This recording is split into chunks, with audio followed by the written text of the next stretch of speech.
Alrighty guys, good evening, happy fucking Sunmun. Hope you guys are having a wonderful evening so far.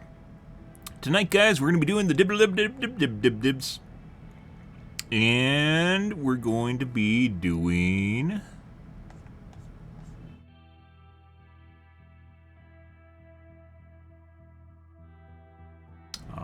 some Nemesis. We might try a different killer though. We'll see how things go. Really depends. Does some depending. We might try some different killers. I'm really kind of bent on playing Legion, and that might be to a fault. That might actually be a problem because I've been focusing so much on Legion, and Legion's like borderline working, but not really. And I might actually be shooting myself in the foot by trying to make Legion work too much. Obviously, it seems to be when we go against cheat groups, we have a lot of issues with pallet routing. But that might only be a problem that he encounters when going against cheat groups, so might not even be something I need to worry about. I'm not sure. Not really sure.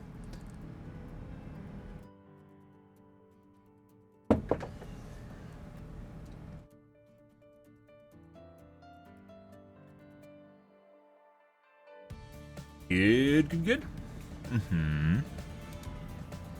So, I don't know, we might change things up. We were doing some theory crafting yesterday on what to do after Reassurance comes out, guys.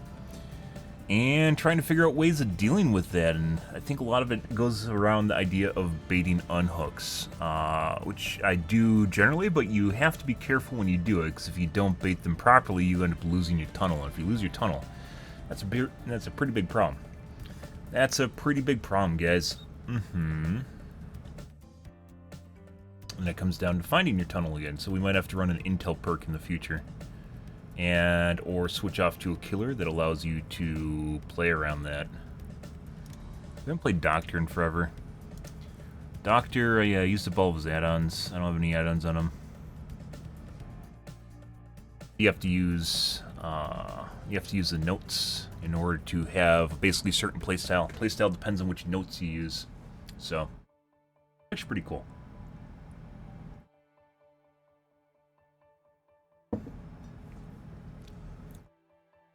But it might mean we have to go through a learning phase again.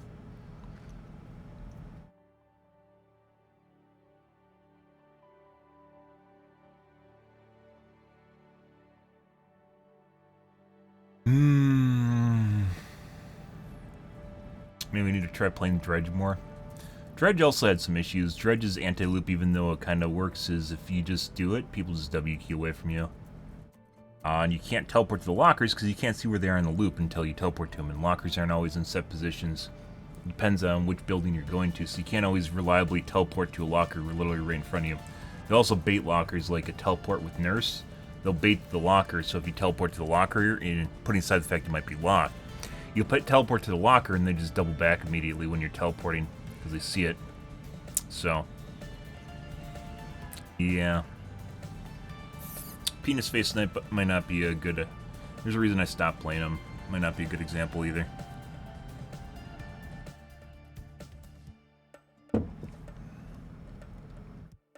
For Executioner, there's plenty of people that told me I should play Executioner, but he's basically the default go-to tunneler and camper, right? He used to be, prior to me playing Nemesis and changing the Zeitgeist to Dead by Dead by Daylight, and people going, oh, hey, Nemesis is tunnel and camp all the time because I did that.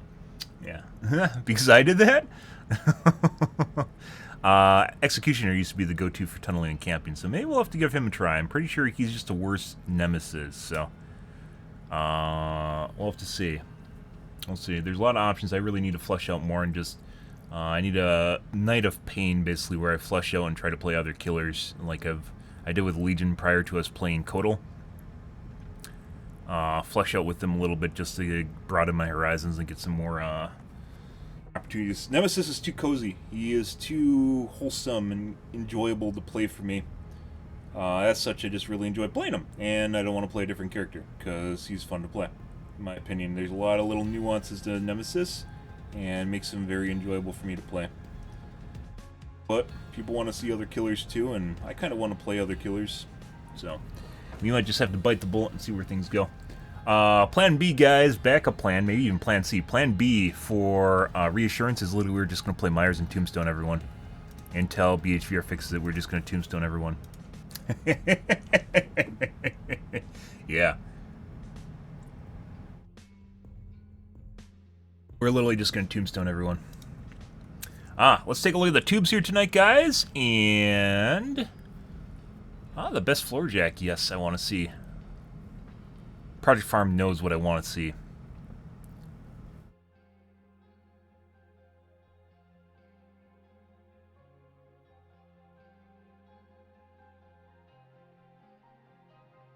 Looks like... what are they calling on a K-52? The dual rotor helicopter is flying to the ground. Good. Airwolf? No. Wolf? No. Nickname for them. Pretty cool helicopters. Alligator. Not even close. Does K-52 have ejection seats? Yes, it does.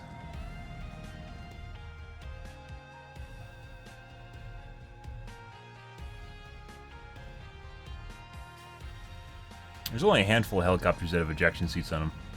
But putting that aside, they basically, it's like the K-52 that they produce is basically like a beta version of the helicopter.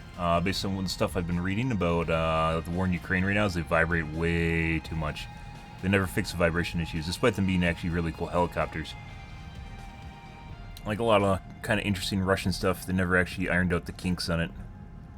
Pretty cool stuff, though. Unrelated to Russia and Ukraine war, but just talking military technology.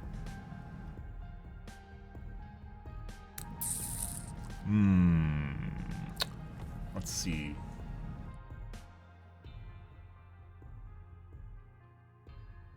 Why don't you take a look at Project Farm, Stranger Parts? We haven't watched one of their videos in forever. I miss him. It's not Tom Scott. Tom Scott's a different guy who steals my revenue, but that's fine because we watch his video. 5 minutes of video watching equals my entire video of revenue given to him. Thanks, Tom Scott.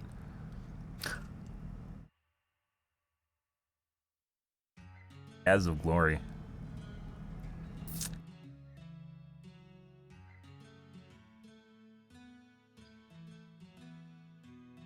$30 thermal take 430 watt smart power supply review. Oh, that's gonna be glorious. It's not on fire though. I'm sure they would have used it. Hey Slane, I'm sure they would have used a fire emoji if it started a fire. It probably didn't last though. There's new nuclear fusion reactor shocks the entire industry. No, it doesn't. Looks like a Tokmak. Probably a play on Tokmak. I haven't heard about them, and I generally read a lot about nuclear energy, so nothing interesting there yet. I bet it's fusion. Oh my god, fusion, not fission.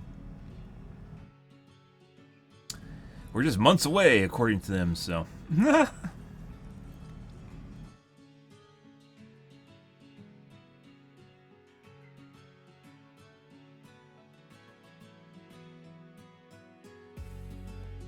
Let's take a look. Project Farm, what do you got for me? I've had a lot of requests to test floor jacks. The question is that $100 floor jack just as good as the one that costs $1,000? Let's find out. And the first test, we'll find out the max capacity of each jack. Then we'll see how many $1,000 pumps one it takes totally to isn't reach worth full it. height. We'll see how well the wheels roll with 1,500 pounds of weight on top of the jack. Then we'll see if the jacks can hold up 3,500 pounds for 24 hours. At a price of only $93, the least expensive brand will be tested. Jack off. This jack, which is made That's by pretty Torn good. and costs right You are at correct. $93. All the jacks will be No, it's tested a have jack 3-ton off. capacity.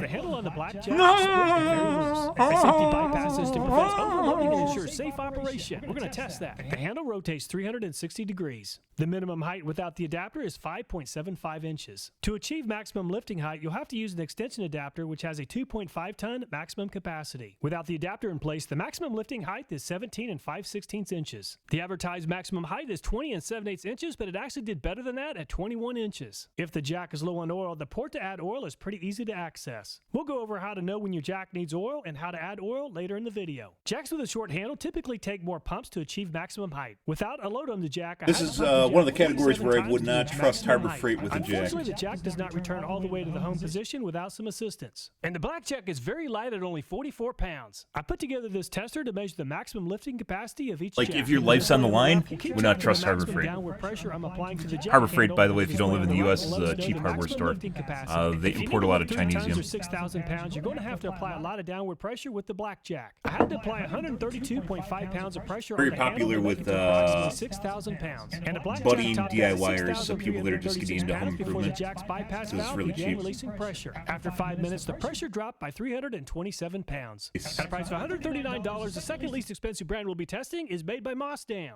The Mossdam is a 310 low-profile jack with a speedy lift. The advertised minimum height is 3 1/8 inches. Maximum height, 19 3/4 inches. After bolting the handle together, there's a bolt in the jack handle that has to be backed out in order to fully seat the jack handle into position. Not sure why he Once the did handle's in place, tightening the bolt keeps the handle in position. And the low Mossdam profile has one jack grease fitting comparing and is to a located high just profile above the jacks. lift arm shaft. Or just normal Look at jacks. the Mossdam, and you could tell that it was built on a Monday. The jack lift arm is not properly aligned and badly favors one side. There's also several areas on the jack where the welds weren't completed. Other welds are just very sloppy. The welds will probably never fail, but then again, you're counting on a jack to lift a dangerous amount of weight. So why settle when you can buy a jack that's put together better? The minimum height on the Mossdam is right at 3 inches. If you ever need to add jack oil, you'll have to remove 4 screws. The port to add jack oil is very easy to reach. And the Mossdam made it to full lifting height at only 6.3 pumps compared to 47 pumps for the blackjack. And the Mossdam made it to just under 20 inches as advertised. And the lift arm returned to the home position without any help. And the Mossdam's just over 30 pounds heavier than the blackjack at 75 pounds. To reach 3 tons of lift, you'll have to apply very close to 98 pounds of pressure on the handle. The Mossdam easily beat its 3-ton rating, making it to 7,269 pounds. After 5 minutes, the Mossdam is down to 6,910 pounds, so it's easily beating its 3-ton rating. At a price of $160 or $21 more than the Mossdam is this Pittsburgh brand. Other than the Harbor color Freight of is the stickers, Pittsburgh. the Pittsburgh looks almost the same as the Mossdam. Ooh, There's so a stuff grease fitting cheaper in the than same Harbor Freight? location just over the lift arm shaft. There are some minor differences like the jack handle using a lock clip instead of a bolt. Maybe both jacks are built in the same factory, or maybe both brands source their parts from the same location. Either way, the Pittsburgh probably wasn't built on a Monday, as it has a much better build quality. The lift arm is Quality properly assurance, aligned and guys. centered. No gaps So, or seams. Harbor Freight probably bought them from exactly the same company, but they instituted their own QA process in which they will reject jacks and they'll reject the jacking and send it back to the company for a jacking. And then obviously you're buying a better quality part, right? Because a lot of things are made in China. Just inherently being made in China doesn't mean something's going to be bad. What happens is when they cut corners to make things cheaper, they end up chopping off way too much, and then you end up with a very low quality part, either with solders, components, all sorts of weird shit that they will try to cut corners on because they think the consumer won't notice, and then they won't eat the bottom line. The bottom line being a warranty, right? It's next to impossible to get Chinesium warranted. If you get a part or order something off Amazon, right, that's an off-brand, you're just Chinesium, a China brand, and they change their brand names all the time, by the way. And you try to find a fucking warranty for that shit, good fucking luck getting anything warranted. Even though it says 1 year warranty, 2 year warranty, you literally just click on the warranty page and it takes you to a 404 or a website that's just not there. Or there's a phone number you call that literally has no one on the other line. Just because it says it's a warranty, if they're out of country, and especially from cheap China, it's not going to last. But then again, if you get an Apple phone, right, you pay for brand name, you pay for support, you pay for everything else. The phones are still made in China, but there's a much better QA processes put onto it. In the welds, and the welds look much better. I seriously doubt that the welds will ever be a point of failure on this jack. And the minimum height is just over 3 inches with the Pittsburgh. And it takes 6.3 pumps on the handle to reach full height with the Pittsburgh, which is very close to the same as the Mossdam. And the Pittsburgh made it to pretty much the same height as the Mossdam at just Identical under jack, 20 different inches. QA. No problem returning to the home position without any help. And the Pittsburgh's just 1 pound heavier than the Mossdam at 76 pounds. The handle pressure on the Pittsburgh was almost the same as the Mossdam at 97 pounds to achieve 6,000 pounds of lift. And the Pittsburgh performed a little bit better on the jack dyno, making it to 7,301 pounds before the bypass engaged. After 5 minutes, the Pittsburgh dropped to 6,982 pounds, or down just 319 pounds. So that's 40 pounds better than the Mossdam. At a price of $179 is this Husky brand. And the Husky looks almost the same as the Mossdam and the Pittsburgh. The jack handle uses a bolt instead of a Weird. lock clip, just Fucking like the Mossdam. weird. There's a grease fitting in the same Then again, it might location, not be the same factory, and they could have just copied the design. Copying designs in China is very big, so it could be they just copied the design rather than having the same factory produce the same thing, and then they just made it cheaper. over the lift arm shaft. The welds on the Husky are a little bit sloppy, but much better than the Mossdam. The Husky claims a Worse minimum than the lift height of Pittsburgh. only 3 inches, and it came in right at 3 inches. The Mossdam and the Pittsburgh take 6.3 pumps to reach full height, and the Husky takes 7.5. And the Husky made it right at 20 inches. And the Husky weighs the same as the Pittsburgh at 76 pounds. And the Husky made it to just over 6,000 pounds of pressure with 92.5 pounds of downward pressure on the jack handle, which is the best yet. And the Husky topped out at 7,042 pounds before the bypass valve began releasing pressure. After 5 minutes of trying to hang on, the Husky dropped 261 pounds down to 6,781 pounds, the best yet. At a price of $280 is this Daytona brand, which is sold at Harbor Freight. The model we'll be testing is the DJ3000, which is designed to compete against the in terms of Snap-on. car, The 3-ton Daytona jack is automobiles a super or duty, automotive in high-performance, general, professional-grade jack it that tends is to be a designed compete relatively against the good Snap-on. brand name. The So jack handle is secured in the handle see socket if with that a holds locking true. spring pin, which makes removing and installing the handle a very fast process. The lift arm is centered and properly aligned. The craftsmanship with the Daytona is the best yet. The welds look great and there aren't any gaps or sloppy work.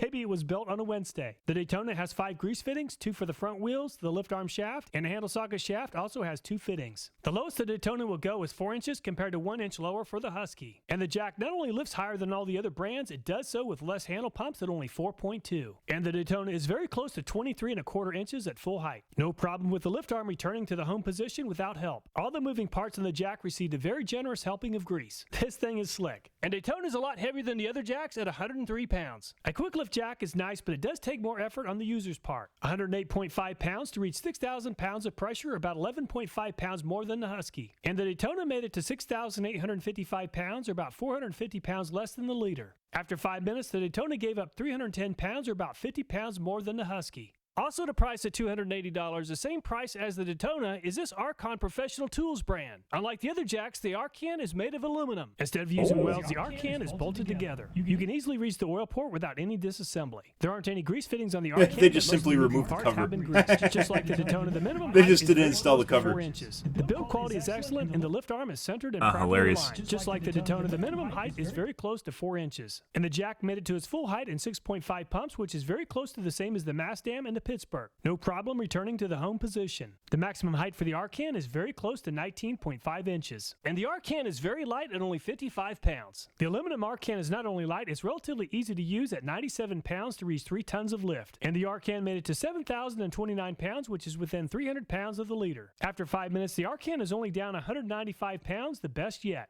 At a price of $340 is this Esco brand. The handle is bent and the halves won't Maybe I'm go going to eat my together, so words. I'll Maybe have the to Pittsburgh straighten is it just out. going to be Once the jack best, handle like, is in kind place, of the bolt budget has to model line that up you with can the get. slot in the jack handle. All of the Oh, other the jacks Daytona is have pretty metal good. wheels, but the Esco's wheels are But that's, plastic. once The again, rear it's like caster 100 in the more. Esco is pretty stiff for about half of a rotation. The lowest the Esco will go is 3.75 inches. The welds in the Esco look pretty good, but they're not quite as good as the Daytona. The plastic cover in the Esco can be removed without tools to gain access to the oil port. There aren't any grease fittings on the Esco. The lift arm assembly is properly aligned, and it takes 9.5 handle jack pumps with the Esco to reach full height. With the quick lift pedal, it takes 17 pumps to reach full height, and the Esco made it to 20.25 inches at maximum height. And the Esco is the second heaviest jack yet at 87 pounds. And the Esco requires quite a bit of effort to reach 3 tons at 109 pounds, which is almost the same as the Daytona. And the Esco is maxed out at 6,499 pounds, or about 800 pounds less than the leader. And the Esco only gave up 207 pounds after 5 minutes.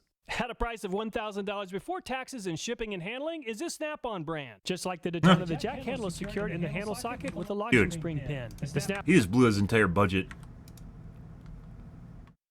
What did it go from like $400 to $1,000? At a price of $1,000 before taxes and shipping and handling is this Snap-on Crazy. brand. Just like the Daytona, the jack handle is secured in the handle socket with a locking spring pin. The Snap-on also has 5 grease points, 2 for the wheels, 1 for the lift arm, and 2 for the handle socket shaft. As you'd expect with a $1,000 jack, the welds look great, and it looks like a professional welder went to work on this one. Everything under the hood on the Snap-on looks the same as the Daytona. However, a side-by-side view and you can see a few differences. The Snap-on's wheels are larger at 4.2 inches compared to 3.5 for the Daytona. The Snap-on has a larger saddle and the frame looks a little bit different. And the Snap-on But those won't are all go things any they could lower than 4 customize if they have a inches. And factory it took very doing it. close to 4.2 pumps on the jack handle to reach full height, the same as the Daytona. And the Snap-on offers the highest lift yet at 24 inches or 3/4 of an inch better than the Daytona. So And long. there's no issues returning to the home position. And the Snap-on's the heaviest yet at 110 pounds compared to 103 for the Daytona. I guess The they're all quick low lift design profile of the jacks. Snap-on requires quite a bit of effort for the user at 105 pounds to reach 3 tons. And the Snap-on almost made it to 7,300 pounds before offloading pressure. After 5 minutes, the Snap-on dropped by 304 pounds, which is very close to the same as the Daytona. If weight is a factor in your purchasing decision, the Blackjack is the lightest at 44 pounds. The Archon is also very light at 55 pounds, Massdam 75, Pittsburgh and Husky 76 pounds. When it comes to the lowest lift height, the Massdam and the Husky have the advantage at 3 inches. The Pittsburgh's at 3.38 inches and Esco 3.75. The Snap-on Snap-on offers the highest lift at 24 inches. The Daytona's at 23.25, Blackjack 21, Esco 20.25, and Husky Extra 4 inches could matter. If you're looking for a jack stand that requires the least amount of effort on the jack handle, the Husky came out on top at 92.5 pounds. As a jack is lifting an object, it needs to reposition itself by rolling forward to stay under the object. If the wheels don't move freely, there's a risk that the jack could slide out from under the object that it's lifting. Unfortunately, I've had this happen a couple times with poor quality jacks. Wheel size can make a huge difference when it comes to jack performance. And the Snap-on give it has a the wiggle largest to make front it wheels move. with a diameter of 4.2 inches. Daytona 3.25, Blackjack 3, and Esco 2.95 inches. Let's see if the large wheels help in the next test. I'll first place the jack under the differential and then lift both wheels off the ground. Then I'll see how much force it takes for the jack wheels to roll forward with approximately 1,500 pounds on the jack. Using a nice controlled push, it took 141 pounds of force to get the Blackjack rolling 3 inches. During the push, the left rear caster wheel is off the ground and the frame of the Blackjack is twisting quite a bit. The left rear caster wheel seems to have a bit of camber, and the Mastdam jack performed quite a bit better than the Blackjack, rolling at 124.5 pounds. All 4 wheels stayed on the ground during the test. And the Pittsburgh performed just a little bit better than the Mastdam at 120.5 pounds. The jack stayed on all 4 wheels during the test. And the Husky performed by far the best yet at 105 pounds or 15 pounds better than the Pittsburgh. All 4 wheels maintain ground contact. The Arcan has larger front wheels than the Husky, and that seems to have helped. 98 pounds to move into the lead over the Husky. And the Esco has larger front wheels than the Arcan, but they're made of plastic. And it took 100.5 pounds to get the Esco to move forward about 3 inches. And the rear caster wheel isn't providing all that much support. And the Daytona has 3.25 Alignment inch issue. wheels, the largest yet. And the Daytona moves into the lead over the Arcan at 88.5 pounds. All 4 wheels stayed on the ground during the test. And the Snap-on has the largest front wheels in the lineup at 3.25 inches. And the Snap-on takes the lead from the Daytona at 81 pounds. All 4 wheels maintain good ground contact. A jack that rolls easily is not only easier to maneuver, it's also more likely to reposition itself safely as needed as a heavy object is being lifted. And a Snap-on So, lifting the load, or if the load shifts, it will be able to move along with the load, so it will prevent it from falling on you, which is very good when you're under a car. You don't realize it, guys, but when you're under a vehicle, if you've worked on vehicles, you know what I'm talking about. But if you're under a vehicle and you're just staring up at something that literally would be like your face and your body would be lower than the car, or the car would be lower than your body, would be lower than your body, you realize that how much stuff like this matters, and jack stands, for instance, matter as well. Because if they slip out, you're going to turn into a street pizza, and it's happened plenty of times to plenty of people. 1 pounds. Daytona also performed well at 88, Arcan 98, and Esco 100.5 pounds. Most of the jacks reach full lift height in under 10 pumps without a load and with the benefit of having a full range of motion. Let's see how many pumps it takes to lift the back of the pickup truck to the jack's maximum height. I'll raise the jack handle until it makes contact with the rear quarter panel, and I'll press the jack handle downward until it bottoms out. With a full range of motion and without a load, the Blackjack needed 47 pumps. In this test lifting the truck, the Blackjack needed 58 pumps or an extra 11 pumps. And the Mastdam only needed 6.3 pumps without a load. With a limited range of motion for the jack handle, the Mastdam needed 30 pumps or about half as many as the Blackjack. The Pittsburgh looks and performs about the same as the Mastdam in the previous test, and it performed about the same in this test at 31 pumps. And the Husky performed the same as the Pitt. The jacks reached top at 81 pounds as needed, as it also performed well at 88. All the jacks that were kind of almost an identical design performed about identically, which is the Pittsburgh, Mastdam, and Blackjack. Husky's looking like a pretty good in-between tail, or Daytona.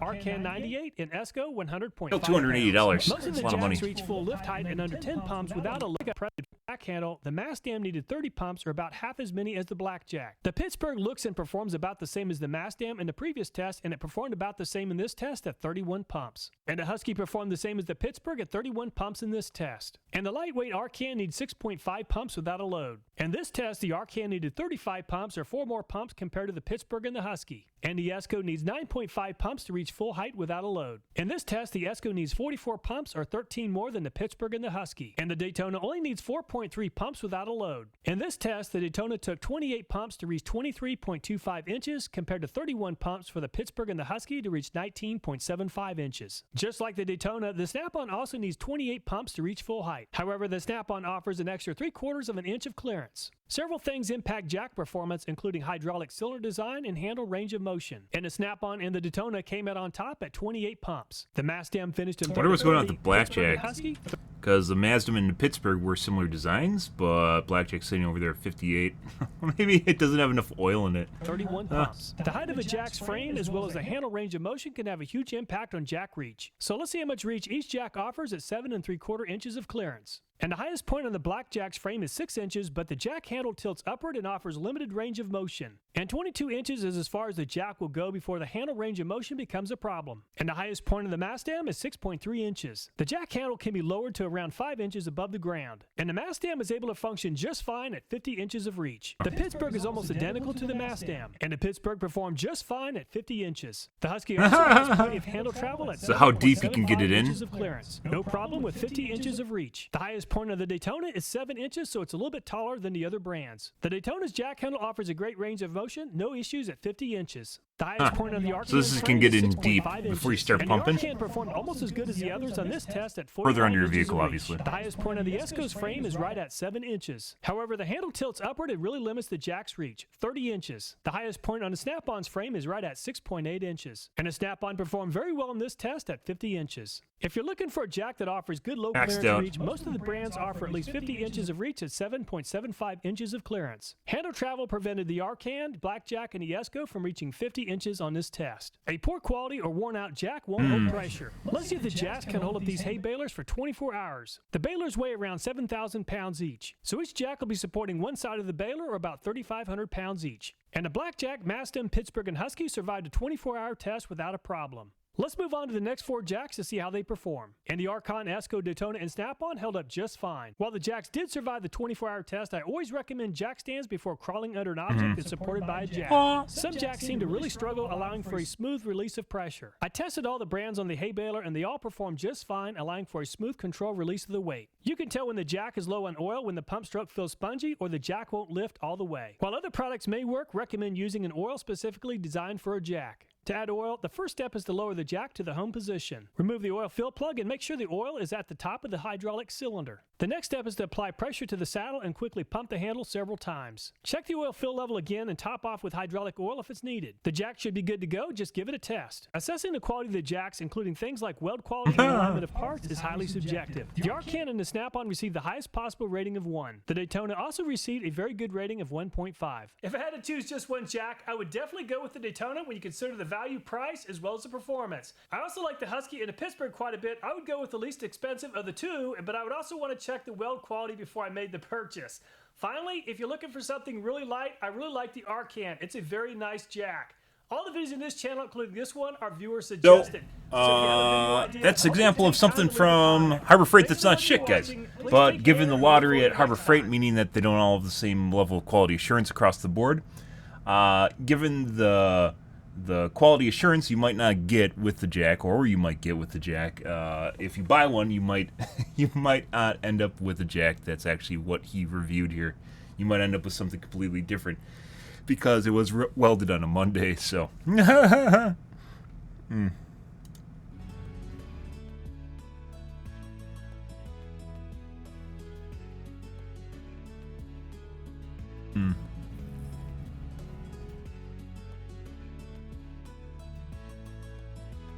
have a 3-ton Daytona, and it's well-built, reliable, too. I thought Daytona wasn't... It's from Harbor Freight? No way.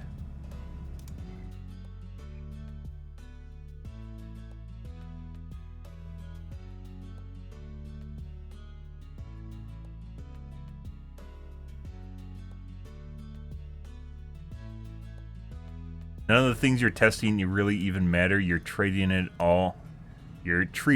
like we only use jacks in a science lab. Why not test every single jack on every single car and truck? That's the real difference. That's not feasible. What the fuck is that? Yeah. Someone's angry for some strange reason. Accuser?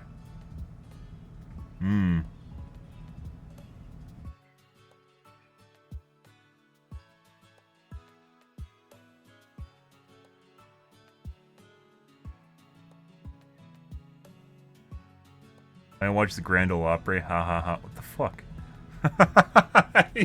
You get... Guys, this guy reviews tools and gives you a relatively objective viewpoint on tools and tries to quantify tests, right? He does a pretty good job. That's why we watch him. He does a pretty good job of testing things he tests with homemade tests and stuff that like will test it in a realistic like scenario, something you'll encounter in real life. Pushing a vehicle is something you'll encounter in real life, right? And tries to put a number on it, which is something that you need when you're reviewing tools, right? Not just torque. And you, no matter what you do, guys, you will get fucking haters online. This guy is making very directional comments where he thinks this guy should test every single jack on every single vehicle in existence. Like, what? Like, it doesn't matter what you do online, guys. This is a perfect example of that. This guy tests tools. It does not matter what you do online and how unagreeable or how agreeable you are or how politically correct you are. You will always get people that do exactly this. It's pretty crazy.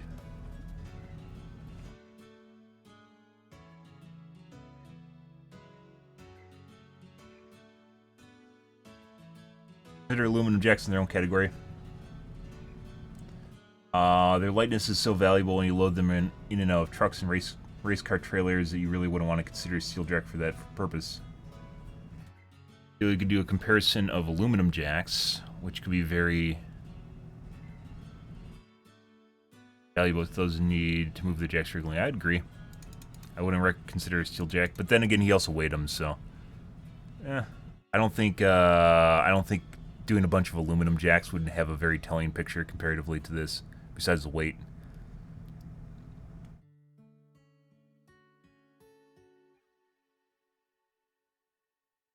Yeah, for the longest time, I don't actually have a low profile jack. I need to get one. For the longest time, there weren't low profile jacks, and they're kind of like a racing thing. And then people found out people started having lower and lower cars, and as such, they needed a jack that could actually get under the skirt or whatever they call it. The thing goes around the front and the sides, right? The trim pieces. You have to use something to get around it.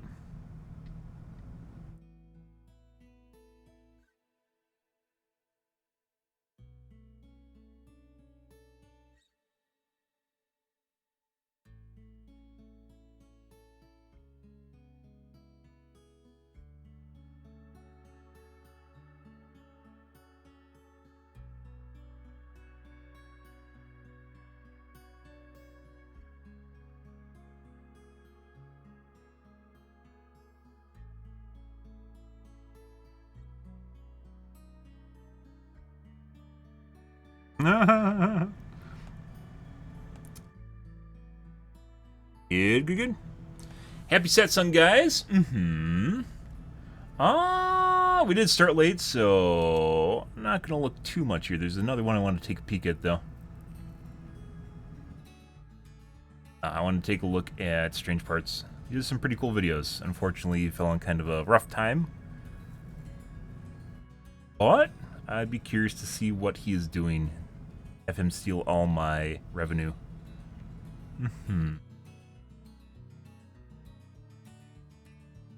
Let's take a look at Strange Parts 2. What time is it? Do we have time for? Yeah, we have time. Once the thing is on, I'm treating it like a bomb because that's the easiest way to like. And therefore, if you lose a couple guys to a bomb, it's fine. I don't want everybody. I don't want to lose the whole platoon. I'm here in Dallas at the Rev Robotics warehouse to build a BattleBot. Switchback was accepted to compete in BattleBots at the end of August in Las Vegas. And we only have about 6 weeks to go from CAD drawing to a fully functional 250-pound combat robot. And right now, we only have a pile of parts. All right, so we got our parts from Sencut Send. We got aluminum parts the other day, so that'll be good for wheels and molding. This should be the frame parts. They were all laser cut. They're all based on a flat pattern that just gets cut out in a profile out of a big sheet. A lot of them have notches and tabs that all interlock with each other. Once we tab them all together, we weld them up, and everything is just a really good fit right out of the packaging. So this is the base, this is the bottom. So they bought a prepackaged robot? This is essentially just an access area. These are the actual bulkheads. Chill guitar music, huh? The plan is to take this together, tack weld it all together, check, validate measurements, put it in the preheat oven, bring the metal up to temperature, and then we'll go through and do the completion welds. Here we go. Let's do it.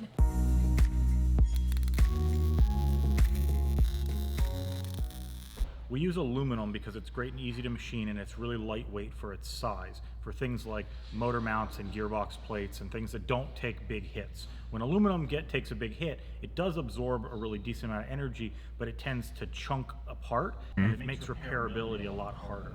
So for the frame and the armor of Switchback, we use AR500 Aluminum's steel, pretty which is softer. abrasion resistance and really strong, and when this gets hit, energy will glance off of it, or if it does absorb the impact, it'll either dent or bend, which is much easier to repair in the pits. But in order to get a good weld, we have to preheat to 200 degrees. It's important to design your robot for the oven that you have.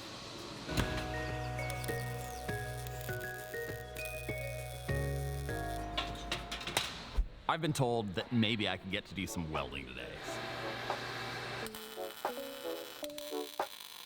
By the way, if you guys are curious, there's like a bunch of armchair, kind of like one of the weird things online. If you look at TikToks, Reels, whatever you want to call it, short videos, there are a bunch of armchair welders, and they're all fucking fantastic at what they do, and they will criticize anything about welding. It's actually pretty hilarious. It's like one of those like super elitist groups of people online. Yeah, welders is exactly one of them. So we decided that we wanted to do custom wheels for Switchback so that we have the ability to try different durometers, as we're not sure what the arena floor is going to be like. We laser cut all these little parts with little interlocks, and then made custom molds.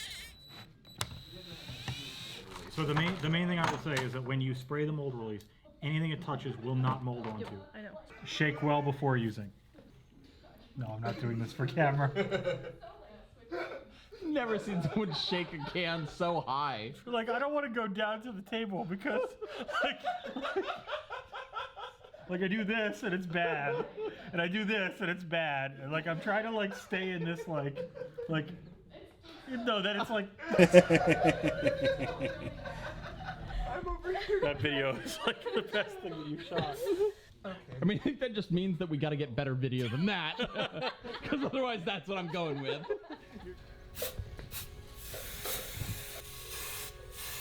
Brush.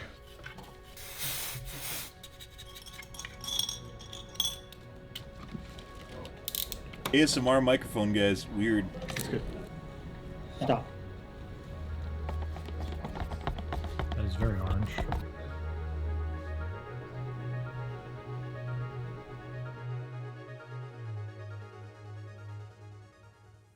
Real quick, before you keep watching, I need to tell you I had to remove a ton of interesting parts of this video for it to work with the YouTube algorithm. And I have to do it pretty much every time, and it drives me nuts. If you'd like to see the extended version of this video that includes everything that I think is interesting, you can head to my streaming platform, Nebula. Nebula is a streaming platform Wendover to get access to. Kind of curious. What was his rationale behind removing stuff?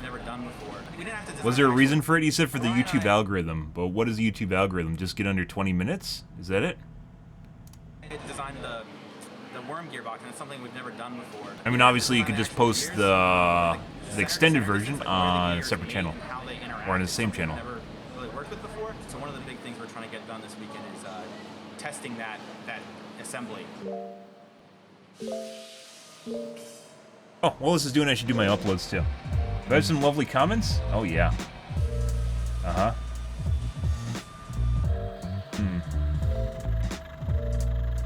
Nothing super interesting. So why are we machining things that were already cut with the laser? Well, the laser can only cut essentially in 2 dimensions. So this is an example of a part straight off the laser. And sometimes we need things that are much more complex. This has had clearance milled out here. It's had holes drilled from the side that were tapped, and then this bearing was pressed in. And this is all to make assemblies like this. This is the gearbox to raise and lower the arm. It's been 16 hours. We're now taking these apart to check on the first batch of wheels.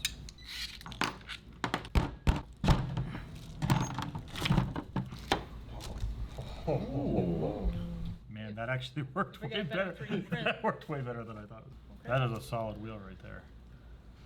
We've decided to use brushless motors in Switchback. They're way more efficient for the given weight as opposed to the older school brushed motors, but they're way more complicated to control. In a brushed motor, you pretty much just give it power and it spins. You control the amount of current, and that controls the speed and the strength of the motor. However, for brushless motors, this controller has to alternately energize different coils of wire every revolution of the motor. So it has to be really tightly coupled with the position and speed of the motor. And if you screw that up, all hell can break loose. Every bit of weight we save on the motors, we can put towards armor and weapons, but there's a lot of opportunity for things to go wrong and leave us completely dead in the water.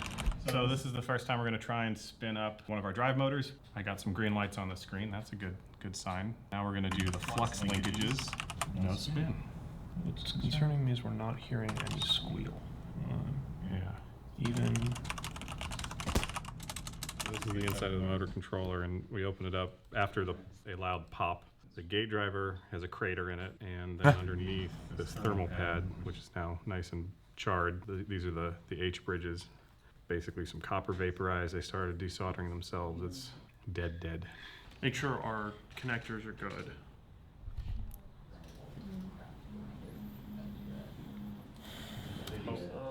They came from the factory with tinned wires. We cut off the tinned wires, put our own connectors. These are the winding wires, which have an epoxy coating. Oh, you need the solder pot. Yeah, that's what they do at the factory. So the winding wires, when they wind the motors, right, they are coated wires, right? Because they can't touch each other, right? The individual wraps. So when you put a connector on the end, you have to burn or heat off the actual coating to make a connection. Otherwise, your wires are not connected. So they cut those off to put crimps on them. The crimp was going to the outside of the winding wire, and so then it was like making connection with like almost nothing. So your resistance went to like infinite, and it was essentially a dead short until they bumped up the current, and then they fried the chip. Okay, so after we fix the motor wire problem by tinning the wires, we're hoping that this makes a better connection. So I have the sensor cable, motor wires. Going to run the test. Sweet.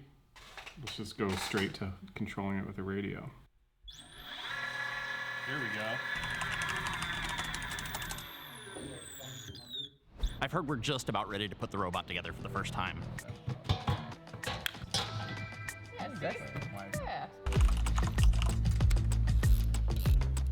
We were ready to start working on chain.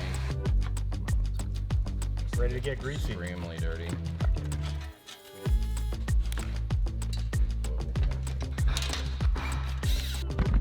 That's getting a little heavy. Hands off, everybody. Full speed 100. Let's do it. That actually sounds really good. Yeah. Okay, let's put the belly pan back on.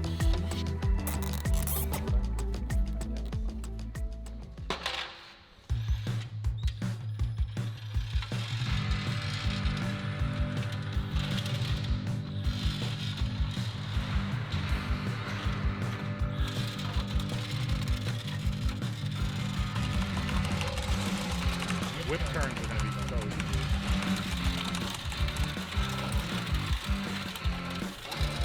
That is so cool. It is so fast.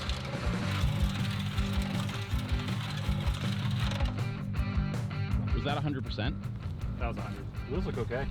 We should pass this around a little bit out here before we destroy it. Yep. This motor. Got it. Yeah, something's up with that side. So we've lost drive on one half of the robot, one side. Don't really know why right now. Drove for like 2 And it minutes. drove well. There you got it. Yeah, That's almost a whole BattleBots match. All right, let's call it a day.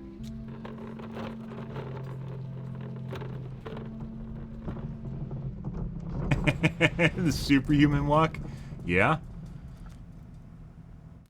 First step, I think, would just be to get this running again. Okay, it's doing the pulsing it was doing out there. Yeah, that doesn't sound good. I'm going to I'm just going to move the connections over from the good motor, the good side, to the bad sides. So now it's not running at all. Looks like we burned an ESC. These are about $100 each.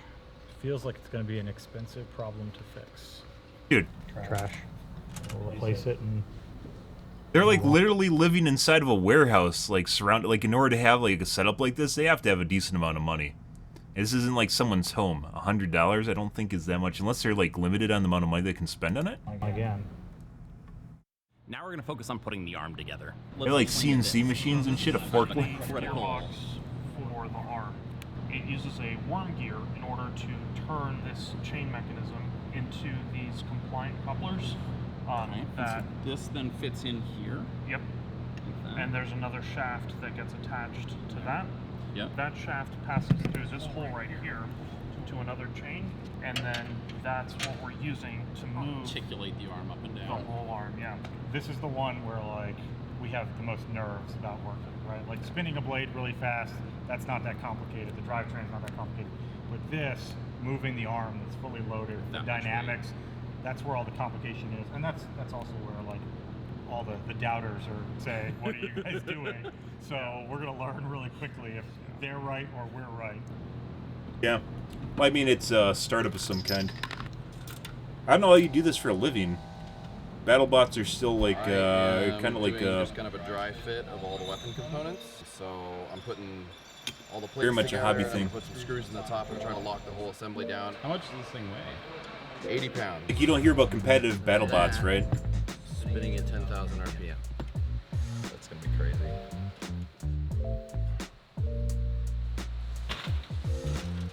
Holy moly. A little bit more than you're expecting. You don't want to get hit by that.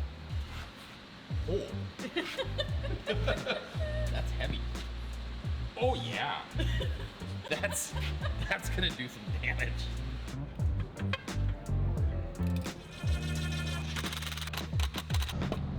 Oh, no, that's plenty good enough. Okay. Done. So the real question is that like, so switchback. You're gonna need a counterweight? Counterweight? Yeah, it's a very weird thing that I think like people don't understand is that we're not building a single robot. We're building 2 or 3 robots that all look the same. Correct. Every one of the best BattleBots games has multiple robots in their pits. So when you see it in the box, you don't actually know which one it is. Right. I got slimed. That seems like it's exceptionally heavy for the size of the robot. Looks like a robot, right? Oh, and it can spin now. Never mind. Too much. We need to now make it a point that like nobody's moving this by themselves anymore. Right? It is far too heavy, sharp, and dangerous. Like, do we want to like back up and just like Safety is a primary concern. Just to like make sure that stuff actually spins. Everybody who doesn't need to be anywhere close, we are going to back way up from this. We will control it over radio, but I want to limit it to like literally like 1%. We are about to test the weapon, so we are all ducking behind this polycarbonate barrier. So I'm gonna turn on the arm. That's good. Right there, right there, right there. Weapon on. All right, Frank, Frank, come this way, right? come this way, behind this way. I want you to literally just throttle up until it barely starts spinning. Yeah. And just leave the throttle right where it is. Yeah. And then we're gonna shut it down. That's 1%, 2, 3, 10, 11, 12, 13. Nice. There it goes. Okay. All right, you can go a little bit higher than that. Okay. 14, 15. Oh, that's already. You're going the wrong way. This is 15%, and these motors are actually throttled at 50% because they're the wrong kV. Do we want to go a little bit faster in here while it's stationary, or do we want to just go immediately outside? I think we should go outside. Let's go. I'll see y'all on the other side. Don't die. Good luck. Wait a minute. Why do they get to go up there? And these 2 poor suckers have to stand down Because here. these guys have to turn it on. But how is it safer for them? Because until he turns on the radio over there, it's dead killed. It won't move here. But it's unsafe for them, but safe for these 2 guys. Yes. Okay. Okay. I'm just making sure I understand. I'm just trying to like, once the thing is on, I'm treating it like a bomb because that's the easiest way to like. And therefore, if you lose a couple guys to a bomb, it's fine. I don't want to lose the whole platoon. Right. Okay. Phil, ready? Arm on. Okay, that's stop. Weapon on. Parker. We are logging. All right, we're all Enabled. 10. 20. Holy smokes. Like, if you spin it that way, it's going to flip it, right? I guess maybe you want to flip it? I don't know how they score things. Honestly, we spin it down? way slower than I am. Can I go configure that to be 80? Disabled. Higher than 80? Go to 120. Okay. We were only at 20 amp. That explains so much. 30. 40. Okay, now. Oh, there we go. Yeah. There we go. 50. Yep, no, that's scary. 60. Yeah. That's what we're 70. talking about. Oh, that's terrifying. 80. 90. 100. Sketchy. Something is rattling out. Yeah, let's shut it down. Let's go to 50%, Okay. and then we can just move the arm just like within like a 10-degree span. Okay, arm down. Arm up. Okay, crank the speed up. Something just happened. Just stop. Kill it. Let's make it safe. Disabled. Something's not right. Is this motor controller a bit warm? Yeah, these are toasty. All right. Well, that was sufficiently awesome. scaring, but That worked? we did it. We have successfully competed on Congratulations, BattleBots. everyone. So, ready? It's round robin. Well, we got it spinning.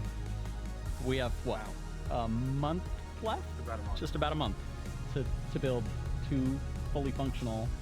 Fix all the issues with this one, finish the system integration, and build 2 more from scratch. Do they pre-manufacture? They manufacture BattleBots for other people? This video was shot last summer, but only came out now because I had to recover from my head injury first before I could edit it. We competed with Switchback in Vegas last August and ended up going 1 and 2. You can watch those fights on Discovery Plus, and there's a bonus fight that's available that's free to watch on YouTube. I'll put links to all of those down in the description. Switchback also fought in BattleBots Champions. Our fight is airing this Thursday, August 25th on Discovery, so be sure not to miss that. And if you'd like to follow the Switchback team, you can find the team pages on Facebook. So he's kind of, not professional, I'd say, but commercial now? I'm putting the finishing touches on my new So most of his shop, content's a commercial? Colorado, and diving into some exciting new projects. I'll see you again soon. Interesting.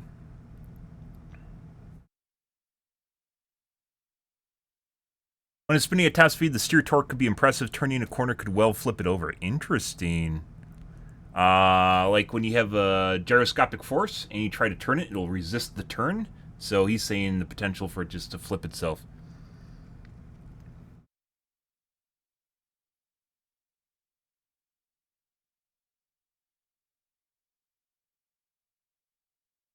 What'd they say at the beginning?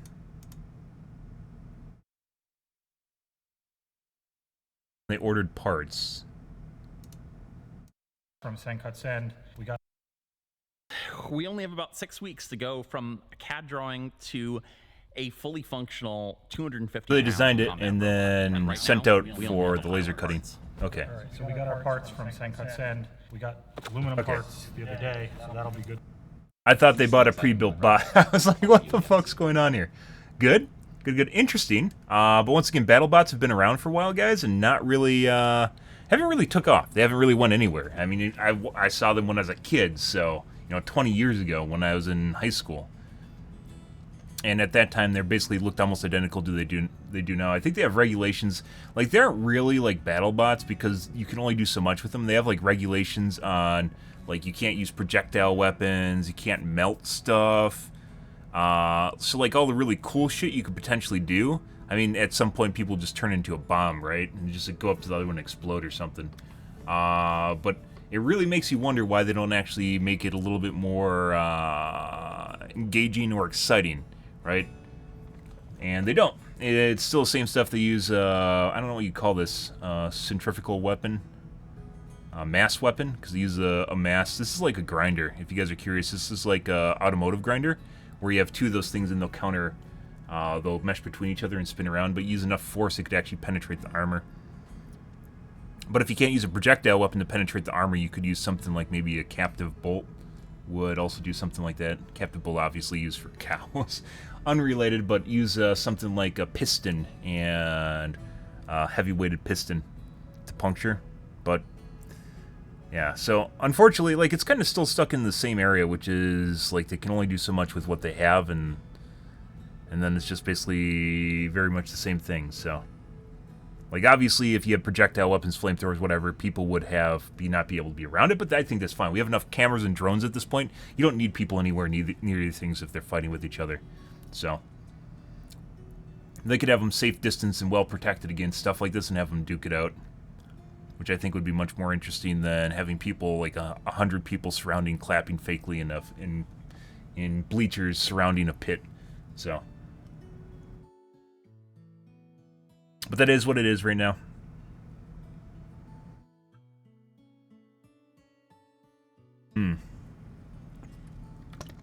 I uploaded my videos too, and we need to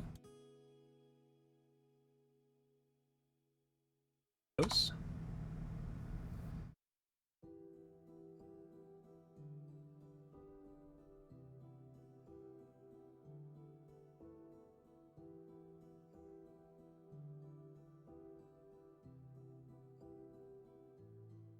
Matter, full stream.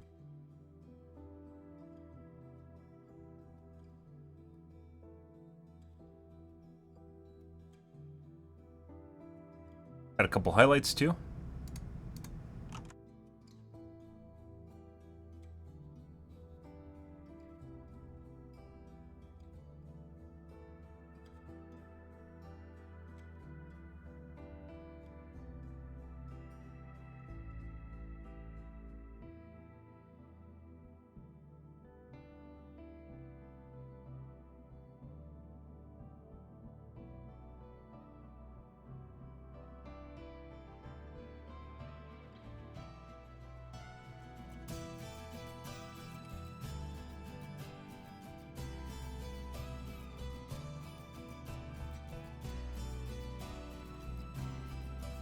$4K bad, guys. Oh, that's a highlight, not a full stream.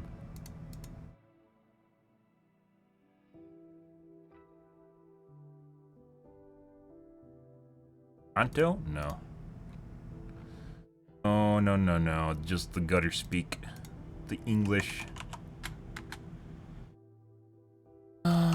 Dead by Daylight 2016. Check.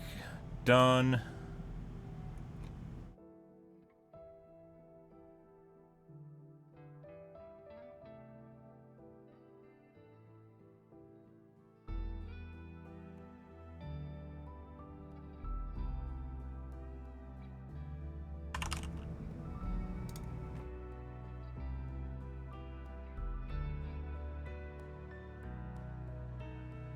Righty.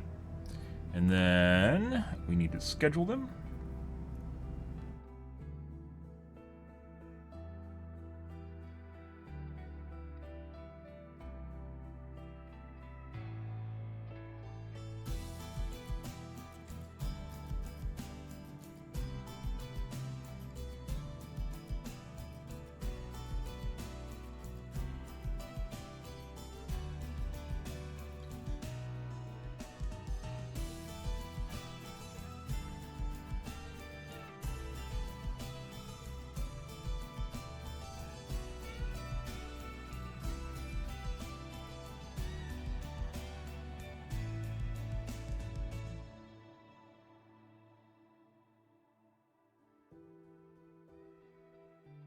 Alright. Alrighty, guys. Let's take a peek at the Reddits, and then we're going to get into some games here. Yep.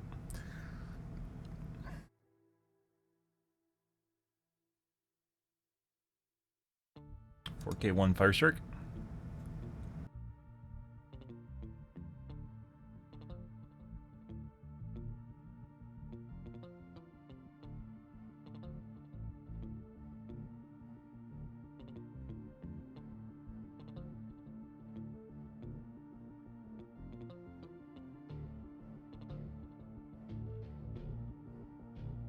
When the planets align, guys.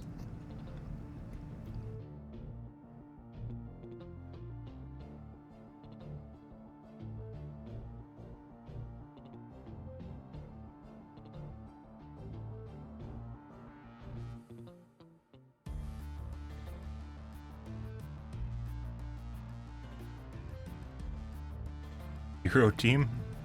Not the dev team, the hero team?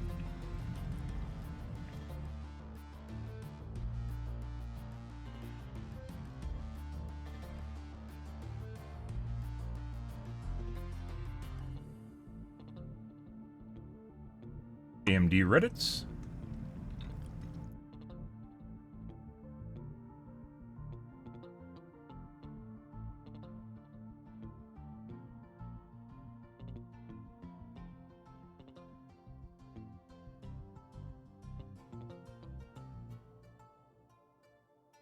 I won't upgrade this year. What?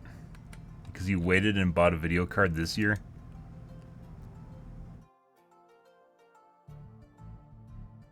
In 2021, I built my first AMD PC and I've been really pleased with it. Okay.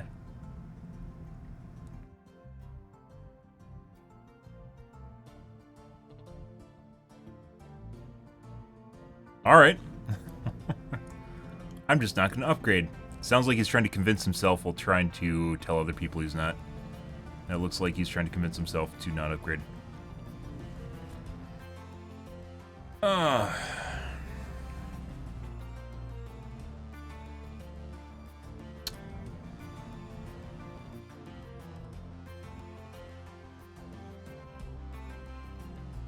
DVD Reddits.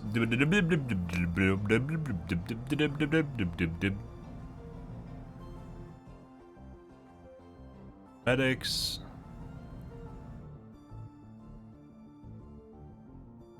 Perks you swear by always equip, even if they're in top tier, much less talked about. Overcharge, but Overcharge got buffed. I equipped Overcharge prior to that. Deadlock. BFL and NOAD are both talked about. NOAD apparently is not meta. STBFL is like, it's alright.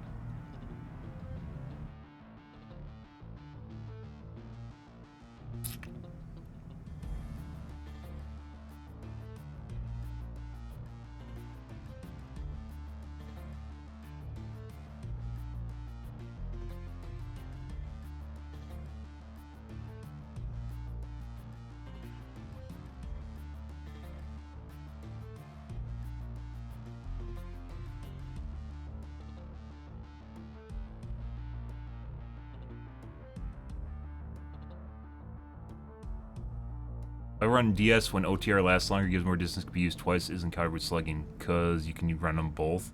What? It's not an or. You can use both, right?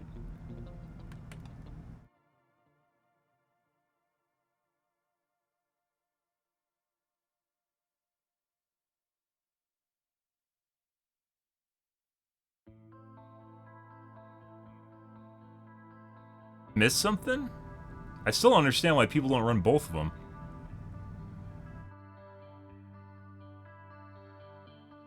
Yes, it's kind of a waste of a perk slot. No, it definitely can get you to a loop.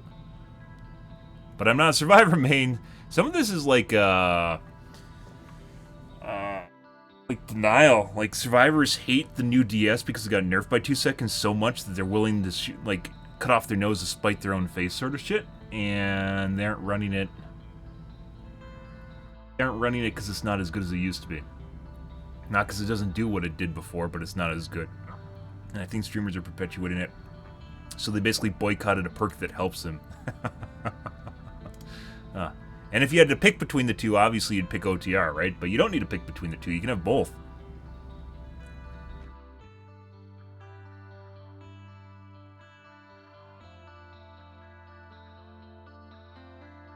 I run both. It's not. This isn't an or question.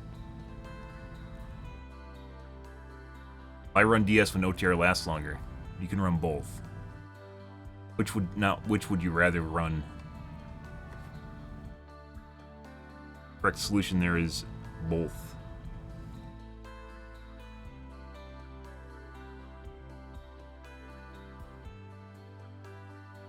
Both.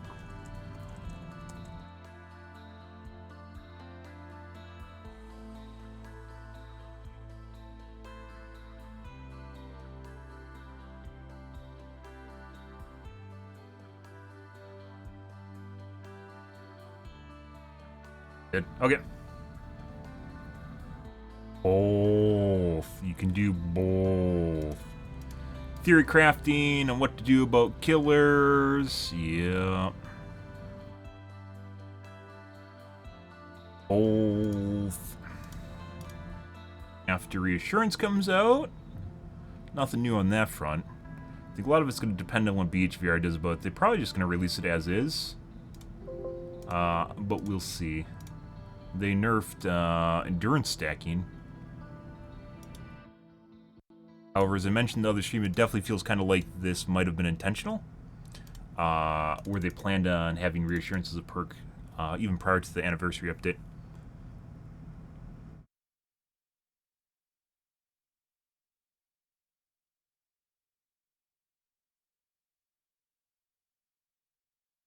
Ugh.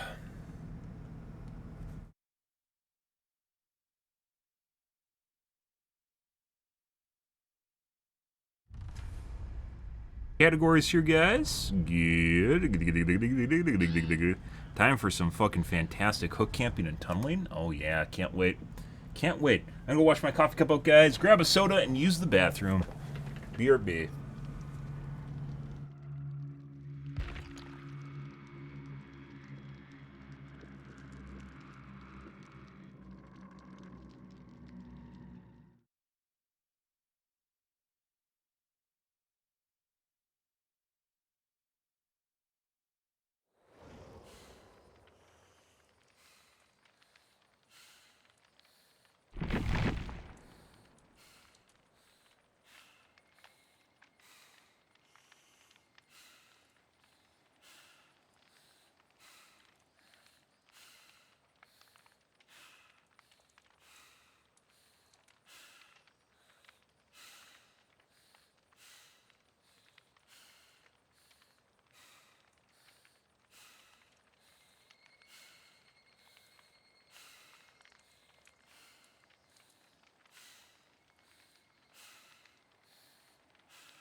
Yeah, good.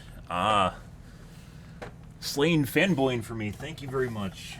I'll make sure I tip you later on.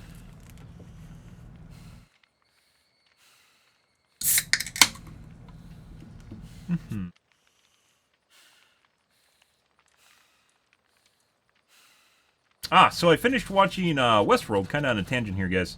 Finished watching the new season of Westworld.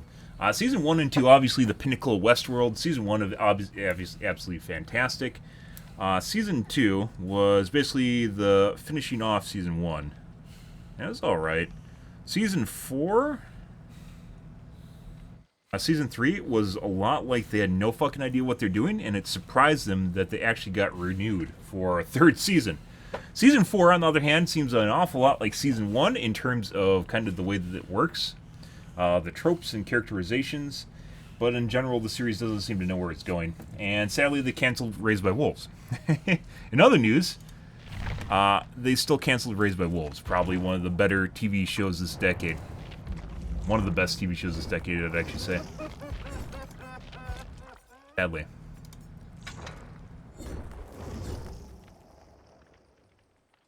Asshole glasses on, guys, I'm sorry.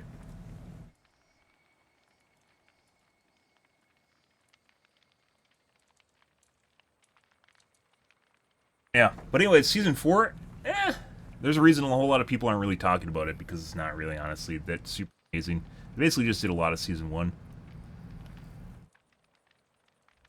All over again. Yeah. Lacked impact. They tried to do, like, a whole kind of, like, Future is preordained sort of ordeal, and they didn't really do it super amazing. They had a couple different elements working on the story, and just none of it really, none of it meshed really well. A couple different cliche tropes that have been used throughout, like dystopian futures, especially with AI. You know, AI turns against humans, normal shit.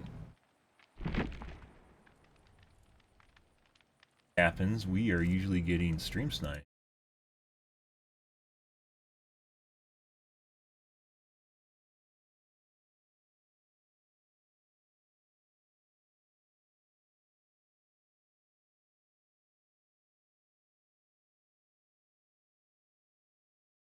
Out of the gates, first game. That's usually what happens when these start getting put in cheat lobbies, by the way. Not always, but usually. Went off the radar. Season 2. What did you like about Season 2 compared to Season 1? Season 1, like, you have to understand there's like a bunch of different plot lines that all intersect with each other, but at the same time, even though it asks more questions and kind of leads you on, it also answers questions earlier in the series. So what's very important is not that they're just writing like twists and interesting things in the story, right? That just make you wonder, but at the same time, they're answering earlier questions throughout the story, and sometimes it even changes your perception of the characters. Very cool. A lot of character development in that series, a lot of story development overall. But I'm actually kind of curious where you thought it just kind of went away. At the beginning of Season 2, it was slower, and that's because they're answering questions that were at the end of Season 1. But then they started having new and interesting plot lines at the end and partway through Season 2. But it took a bit for them to finish off things from Season 1. And a lot of people get stuck in the whole, like, Season 1 kind of just... Or Season 2 was kind of slow at the beginning, and it was. But I don't think it was, like, unbearable. There's a lot of worse series like fucking Westworld. And Westworld, by any means, is not terrible. It's just not really all that good. At least it's not trying to shove political propaganda down your throat constantly, so... Well, for the most part. There's some things in there that are kind of but... It's a 2020 series.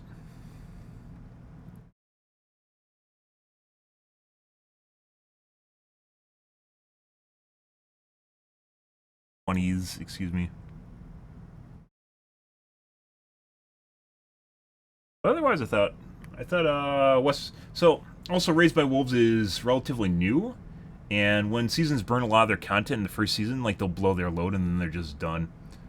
So if they don't do that and they continue to kind of like maintain kind of status quo on being capable of delivering new content for you, I think that actually is very telling. And I think Raised by Wolves does that. Westworld, on the other hand, popped the Season 1 and then it was kind of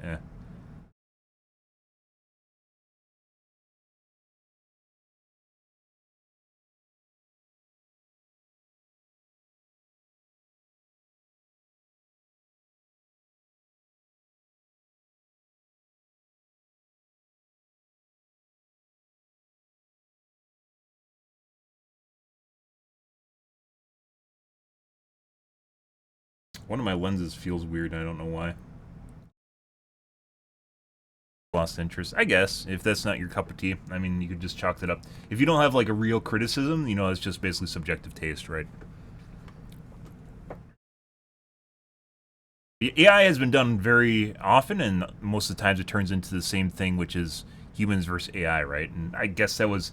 It's like, Raised by Wolves doesn't really do that. It does like what happened after the AI battles, is basically what it turned into. What happened after everything went to shit.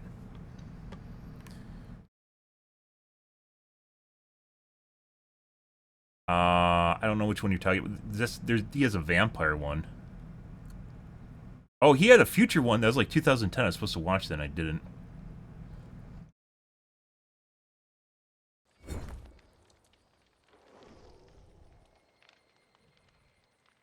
Grass name.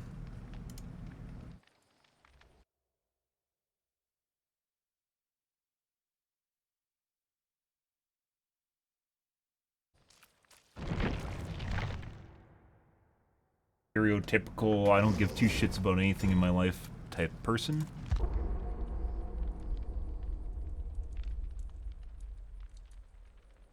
Arguing about? We're talking about the new season of Westworld and the new season of Raised by Wolves. Why do you think we're arguing? Stop arguing, guys! This is my chat! This is a fucking dictatorship! This is not a democracy! God, sincerely. Jesus. Oh, iRobot. Ah, that's even further back. That's like 2000s. I watched iRobot. That was alright. That was, what's his name? That's based on a series, Asimov's? Asimov's Laws, I think? That's based on a series of books from the 1900s. 1960s. Always arguing? Yeah. Life is an argument. Oh, ho, ho, ho. Welcome back, Cuddly, by the way.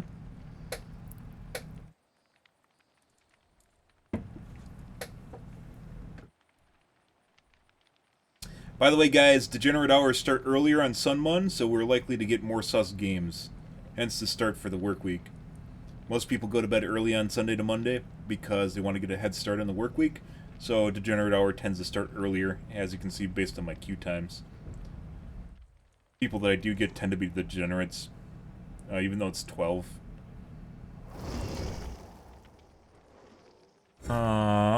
So we might just have to take a game, and I can't be as picky, or we're gonna be here all night waiting for me. I mean, you guys are here for me anyways, so maybe I don't even need to play games.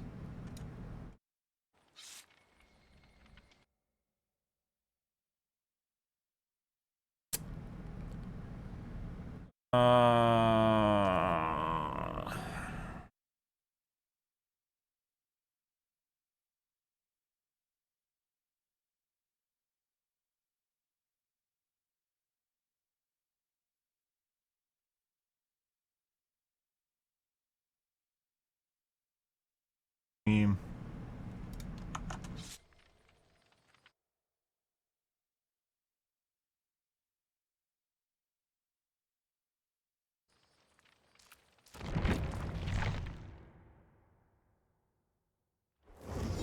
Check the first name first. See?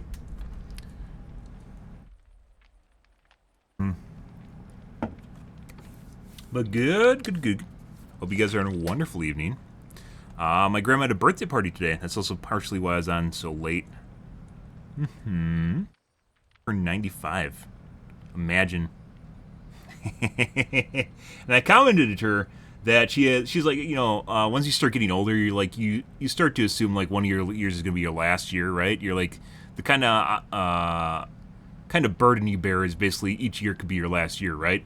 I like pointing out to her that some of the oldest people in the world are in their like 120, right? So I pointed out to her that she has 25 years left.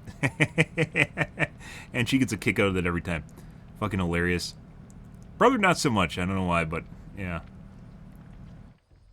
Like, they just assume like every year is going to kind of be their last year, right? You know, they don't want it to be, but you know, what's that called? Not the end of times, but your mortal form. Like, you realize your mortal form, right? And your life expectancy. 25 more years. I don't know what you're talking about, Grandma.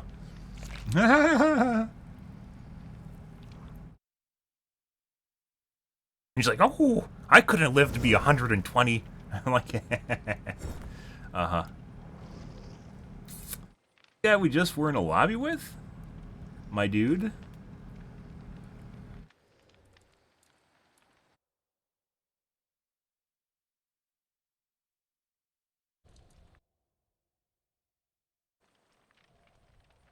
And populate my lobby.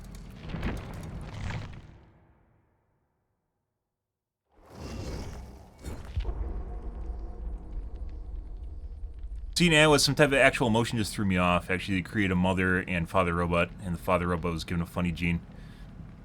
And the mother was some kind of war criminal, just threw you off. Well, I mean, she wasn't supposed to be a war criminal, but she was. And that's kind of like her backstory. She wasn't supposed to be a war criminal, she just happened to be that kind. She was supposed to be a different type of robot, if you didn't pick it up from the series. But her creator had different intentions for her. They didn't really have emotions. Like, Father's humor is supposed to be kind of eerily fake, if you weren't getting that. Which is, he's kind of funny. He is funny, but it's in an artificial way. The actors, by the way, for the robots I thought were fantastic. All of them were really good. And And Grandmother, I think, would have been more interesting to see a lot more of, but that was towards the end of season 2. So, yeah, Father, like, he tries to be funny, but that's, you can tell it's like, he's such a good actor, you can tell it's programmed. And this is like a fucking comp lobby. Immediate dodge.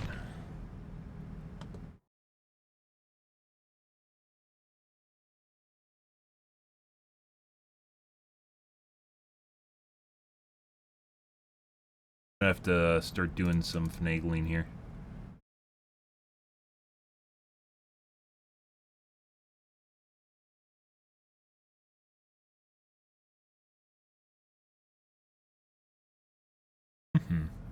But yeah, I think they do a very good job in some series that kind of get, they get weirdly off. Like Westworld, for instance, they're programmed to have emotions, right? But they never really show like a robotic side for the most part. Like the robotic side in Westworld feels very fake. It's pretty good in season 1, and then they just kind of lost aspect of that. They're too much like humans, right? Their excuse is they're programmed to be identical to humans. You never really get a feeling that they're actually robotic for the most part. Westworld, oftentimes... It was, by the way, if you didn't get that, Westworld is supposed to feel kind of weird. I don't know if that's what threw you off, but Westworld is supposed to... Or not Westworld, Raised by Wolves is supposed to be weird. It's supposed to give you kind of this edgy, disorienting, or, like, discombobulation that makes you kind of feel off. Like, kind of like cringe, but not really. What's good? Uneasy. It's supposed to make you feel uneasy and weird. So that might be what's doing it for you, but that's like part of the series. It's like Aliens was the same way. It's not really like gore or horror. It kind of, there's a little bit of horror elements to it, but it's not like gore or horror. It just kind of like makes you feel weird and uneasy about what's happening, and you don't know exactly how to feel about it, like an issue that you're looking at, because sometimes it makes you encounter an issue from a different way of looking at it.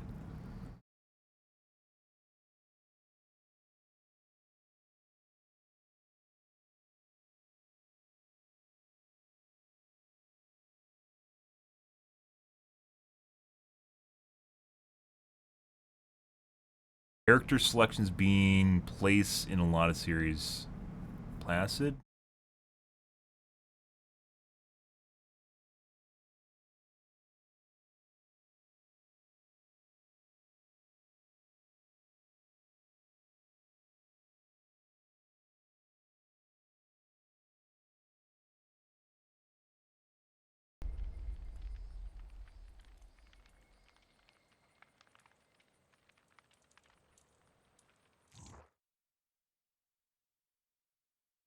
You mean it feels artificial? I don't know.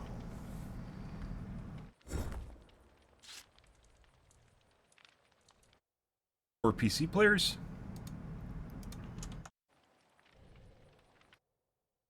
Rank 2 account. Rank 0 account.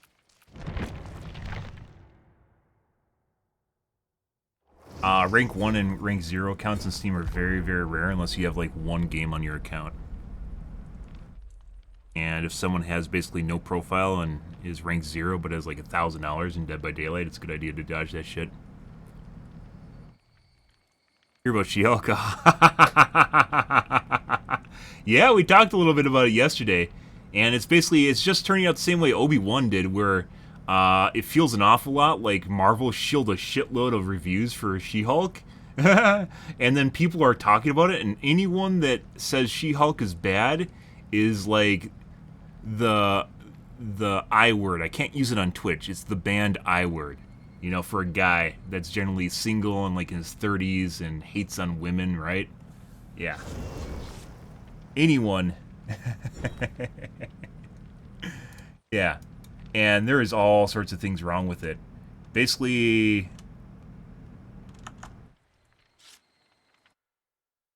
essentially, it's a series that's super misandrist, which is hating guys. If you guys don't know what... Almost everyone knows what misogyny is, right? But almost no one knows what misandry is, which is the hate of guys. And they take... they do a decent amount of just shit on guys in that series. So far. S word. Yeah, both those. The Twitch banned words, they don't really matter, but... Yeah. I'm pretty sure this is a pre-made, guys. Let's just take a queue. If this is going to turn out terrible, might as well. It's Sunday, too, so it's going to be hard to find queues anyways.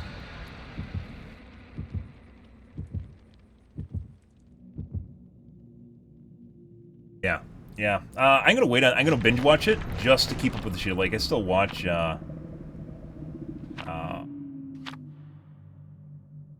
Still watch Discovery, even though it's fucking terrible.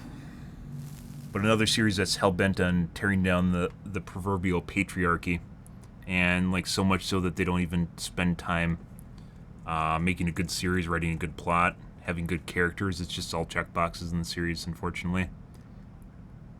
But from what I've seen for She-Hulk so far, yeah. I'm gonna watch it. I just want to see. I want to see whether or not maybe. Or cam off for first game, guys. Whether or not the critics were off, or not the critics, the audience were off, or the critics are wrong. But there's a lot of really positive reviews about She-Hulk. We're gonna do here real fast. I have no intention of following here. We're probably not gonna see anyone. Idea here is we need to give them more time to start a gen, so I get the location data.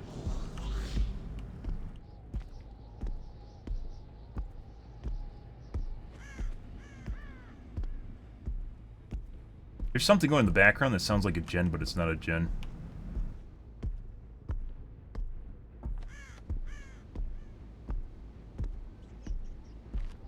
It sounds like a generator pumping, but it's not. Like atmospheric. That's not good. This is intentional.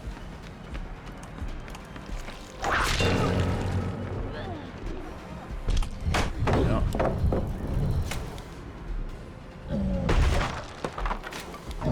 Got her.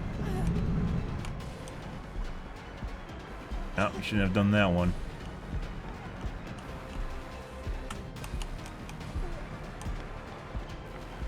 Drop again. Yeah, she tried to dodge that. I heard another person. Go over here towards this gen. I think they're over here because there's no one across the map, so. See?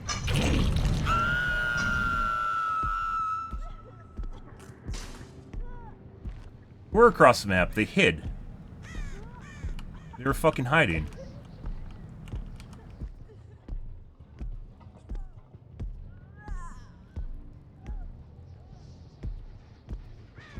Barely tapped. Tapping back.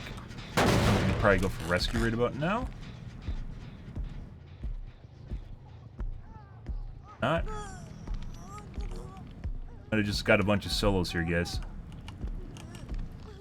Got a normal game. Ah, I'd never get normal games. Pressing, she didn't even tap it. Buddy.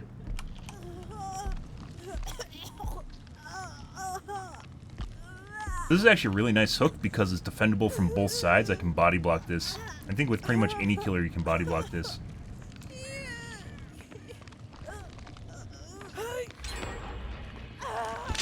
Okay, Sue. Wow, she fucked the pooch on that one. Oh, what are you guys doing? Uh-huh. Wow. Wow. Mm-hmm. Oh. Wow. Keep going, guys. You're doing good. You're doing great. Yeah, you don't have that. How the fuck did she just get so... Okay. Oh, she's just running. There's probably an unbreakable there, but we're just going to go for this because she's phase 2. So eliminating her is going to be very good regardless. Vault. Yep. She used this up already. Oh, buddy.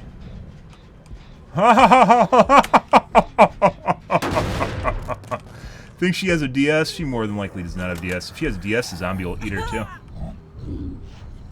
Oh.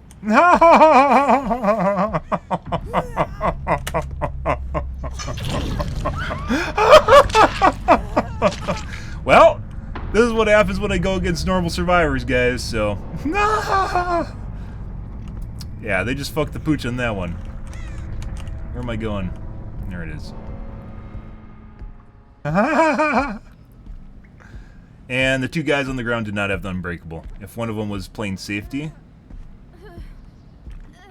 If we wanted to be really sweaty, we'd bleed her out. We aren't going to do that. We'll RNG for hatch on this. Oh, was she the one that was wiggling too? Oh, she might get off my shoulder. Oh, I actually just heard her. Wait for 4% in deliverance now. I'll stand in front of the window.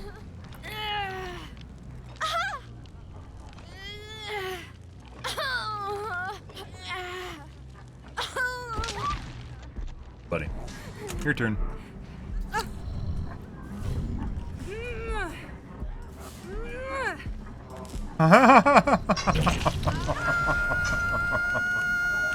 And body block the window. Surprise!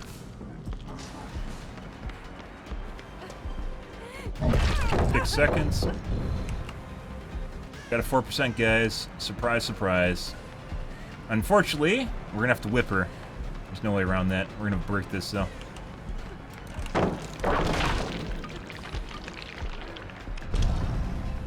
Otherwise, we could zombie her.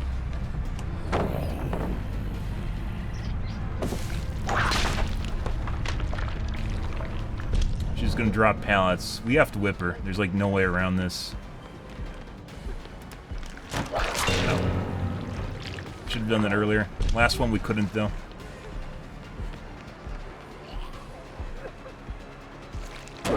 With the tip, ran straight into that. Beautiful. I think she has a DS now. We'll send from the zombie for DS tech. Nope. And she's dead. Not 4%, she has deliverance. That's where the plus came from.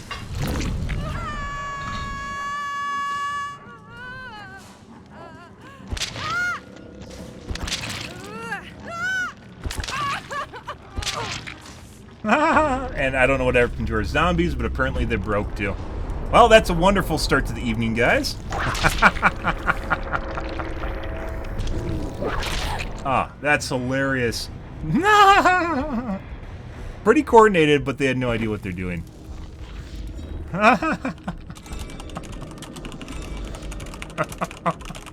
Oh, we're gonna get some ragers? Get bad. I don't know about you, but I'm pretty sure I handled that spectacularly. I spelled that wrong.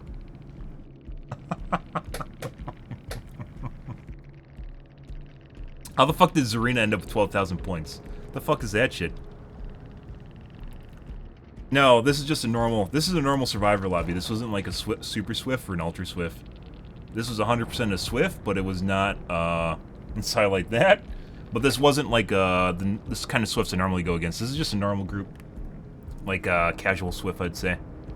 And we played that absolutely perfectly. Imagine being shit at the game.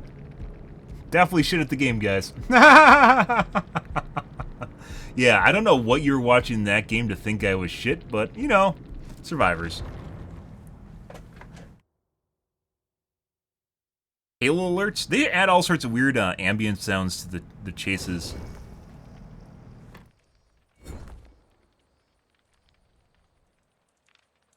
Like, I'm pretty sure I was hearing the gen in the background, but not sure on that. Let's take off our fucking speed zombies. That could be what's breaking them. Normally I put on my shit build to start out with.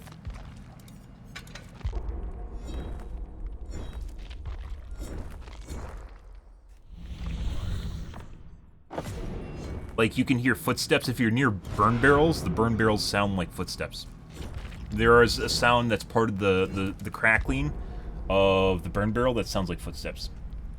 And the Dead by Daylight developers do that on purpose. Oh, thank you.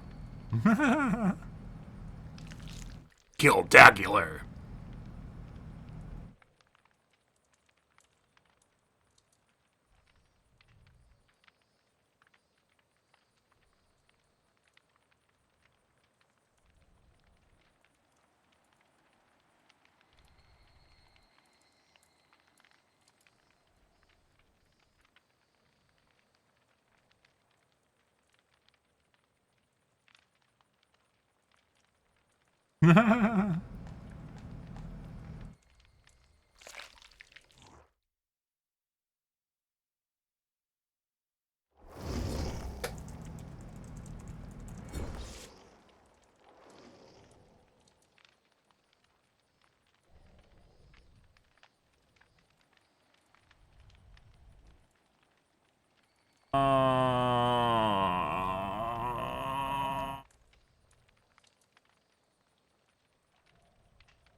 one has toxic in their name.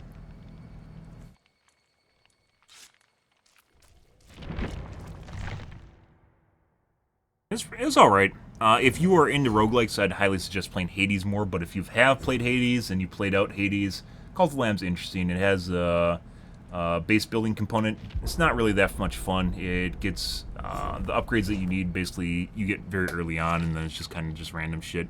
It's basically babysitting your cultists.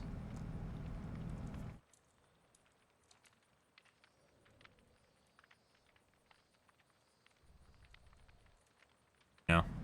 Fell hard. Is that good or bad? I don't know what that is. It has kind of like the, not the Sims. Well, I mean, it's kind of like the Sims, but, Animal Crossing vibe to it. The cultists are just a pain in the ass, and it definitely could use with a hefty dose of balancing to make the game a little bit more fun to have colonists around, or cultists around.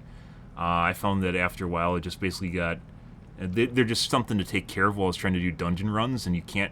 Like, the game actually moves faster in the background while you're doing dungeon runs, so... I'd oftentimes come back and they're, like, setting fire to shit. Makes me hate running stuff. I think it could be better after they polish it up. I don't think it's a bad game. It's probably worth about the $25 that it is, so...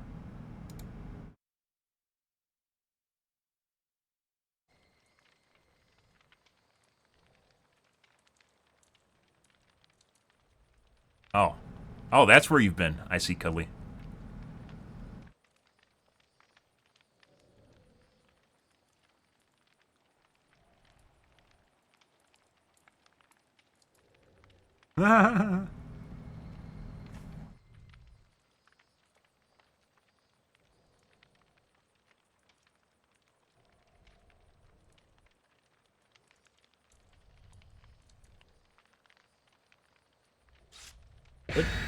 Yeah, it was alright.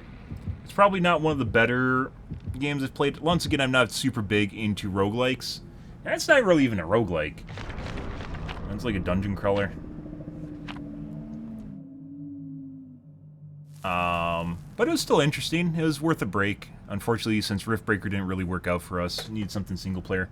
A couple things coming up, by the way. There's a new expansion for World of Warcraft. Those kind of sneak up on me because I don't really care at this point. But there's a new expansion for World of Warcraft coming out probably in November, and we will be playing that for probably 2 weeks or so is usually what I'll play it for, where we will level up, do the majority of the quests in the new zones, see the sights, and do dungeons. Dead Dog. And do some dungeons, get some mythic gear. And then we'll be done with it, and I'm all set. I'll have my fill for the next expansion, so... I do play every World of Warcraft expansion, that's nothing new. And break from the normal games that I play, so... even though it's kind of, if you're a Twitch streamer, unless you are a lifer for not Dead by Daylight, unless you're a lifer for World of Warcraft or MMOs in general, they will kill your channel, hands down. So.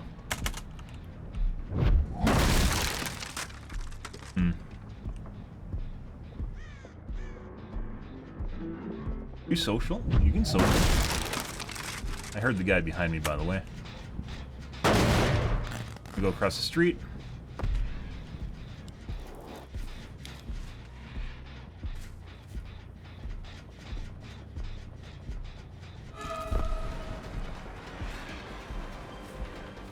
This pallet's not even here.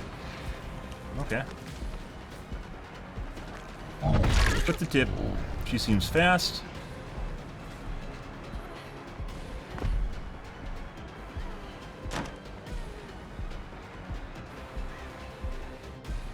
Is fast. I think we have a speed hacker here. Yeah.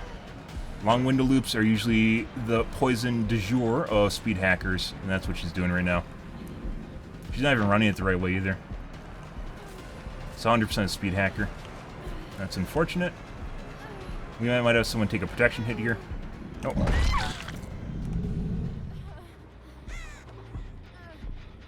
Fortunately, we did not get... I wish there was a hook up here, that'd be fantastic.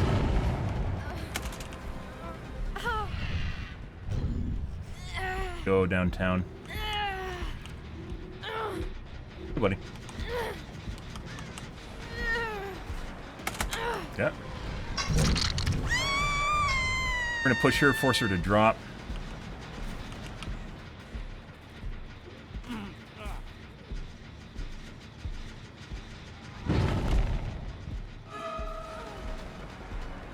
Where the fuck are the pallets this map, guys? What the fuck's going on here?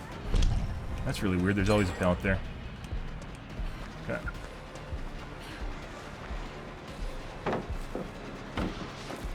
Yeah.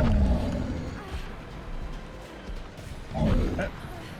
He's gonna go for this one. Yep.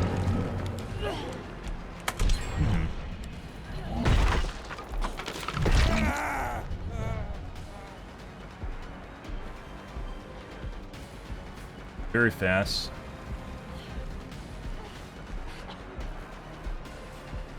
No.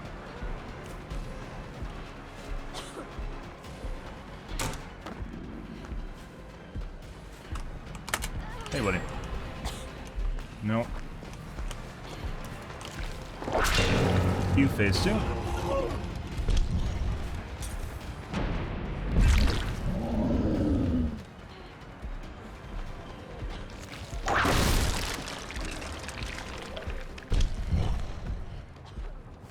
Lobby, guys. We're gonna cam off.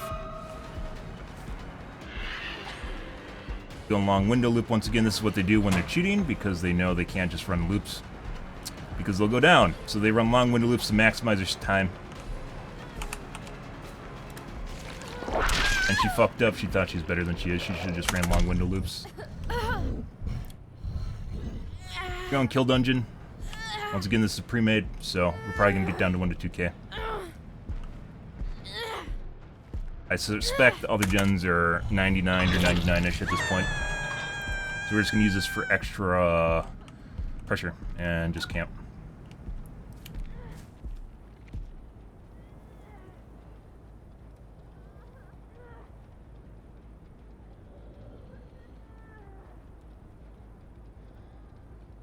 Good.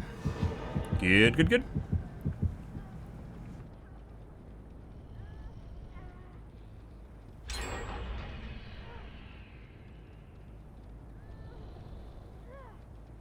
Not normally I'd do this, guys, but that's where we're at. If we leave, she's going to end up hiding in the middle of nowhere. We can't leave the hook. There's no way around this.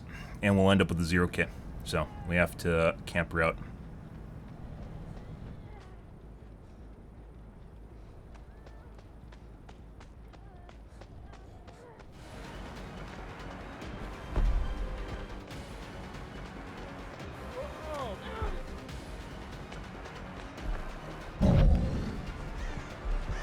Dead. I suspect we're going to see a gen pop here in a second. Should be any second. Maybe not. Go for a hidden chase.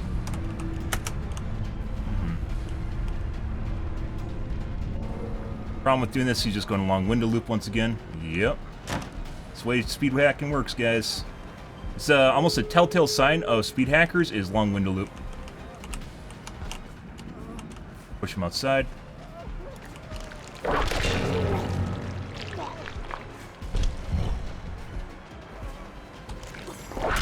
I should have hit. Yep, surprise. Immediately went for my Noah totem, popped it. And dead hard, auto dead hard, excuse me. That'll happen. He's gonna get body blocked here at the end now. Wait for it. Oh, yes! Fucking beautiful. Okay. Use handle. We're gonna push out. Go for 2K. It's 99. Pick up. He's not ready to be picked up yet. That was a fucking dirty whip trade, guys.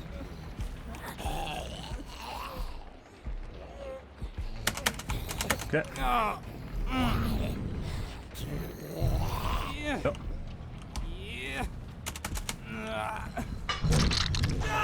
Yeah, this isn't a sweat, this is a cheat lobby. This isn't just sweat, this is a cheat lobby. We're gonna wait on it. Notice how the gate was 99, but there's no one actually at the gate. And this guy, the lorry was already all the way over here. Yeah. Okay, that's good.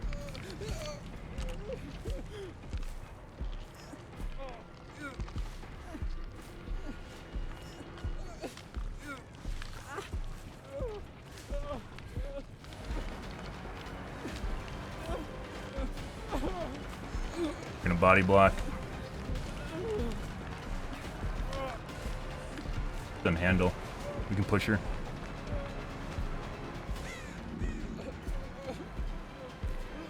Buddy. Hook. We're gonna chase him down now. To be able to get him before he opens the door. Right as he's opening the door.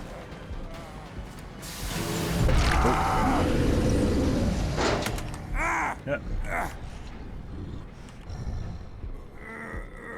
Huh.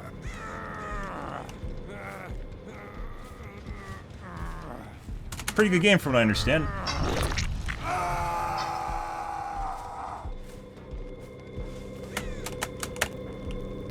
Gotta love your cheat lobbies, guys. They always play in exactly the same way, too. Whoop! There we go. That's beautiful. Nope.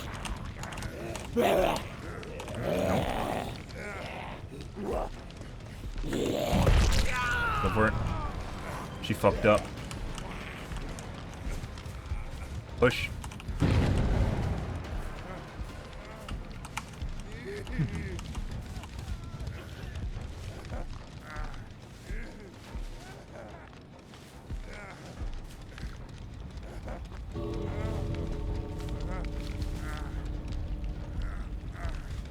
Making no sound. She went on my right side and stopped making sound when she went over to the pillar.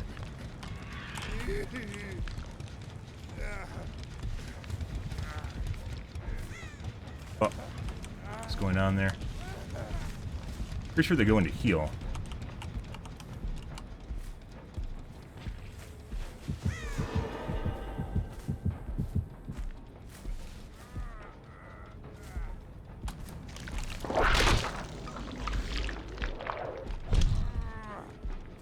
Someone got in front of me without me being able to see her.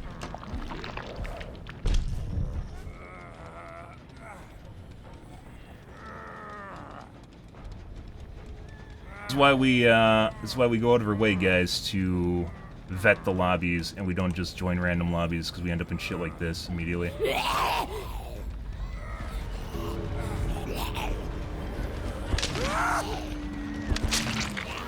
Okay.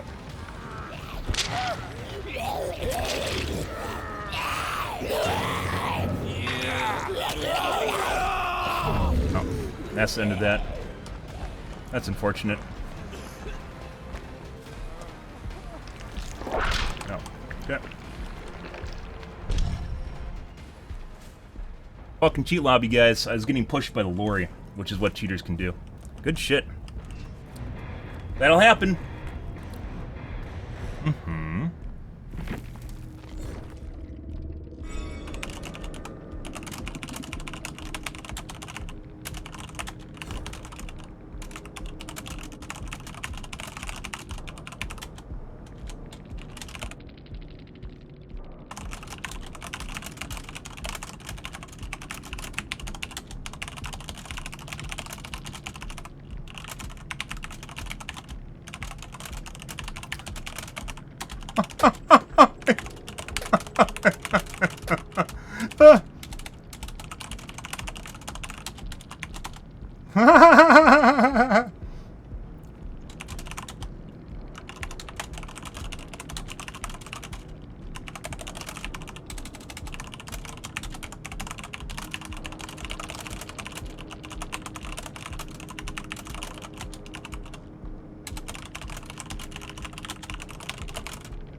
I think what we did wrong at the end there was we should have ended up pushing harder into the lorry. Like, I should have just stopped moving.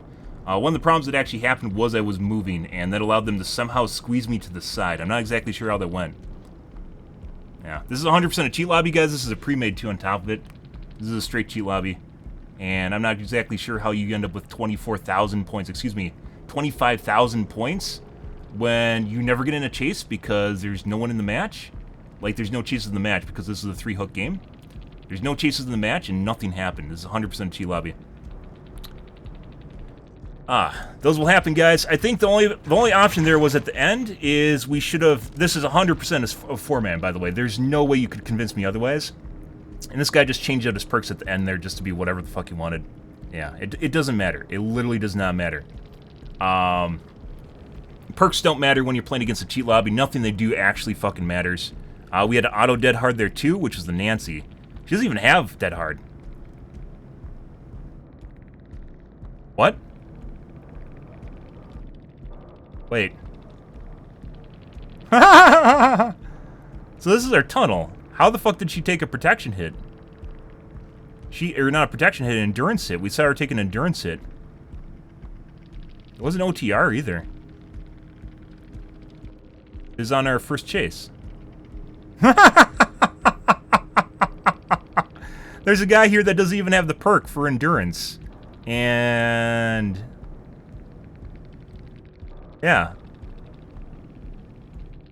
Surprise, the 2 guys that we were trading hooks with at OTR. 2 Nancys. This is the Nancy we killed. This is their tunnel. That's the guy that had an endurance effect.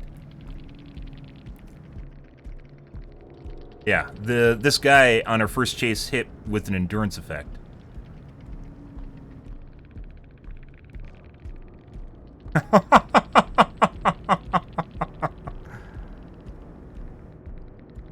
And by the way, if you guys didn't know, the common rhetoric that they throw at you when they're cheating is we aren't on each other's friends list, and if you suspect them being in a group, they don't need to be on each other's friends list. There's cross-platform play where you can add people through their cloud IDs in game. That's a common one they throw at you if they think you're too stupid to understand how crossplay works in the game.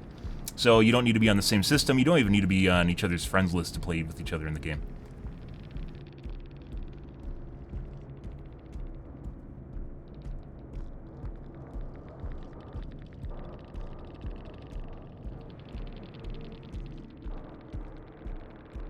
I mean, it's the one that I called out first.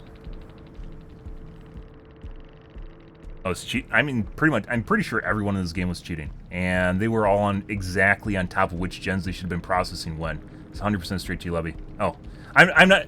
We're kind of like muddling words here. I'm not trying to argue with you. I'm just trying to see if there's something I missed without just going through and spending oodles of time on the replays.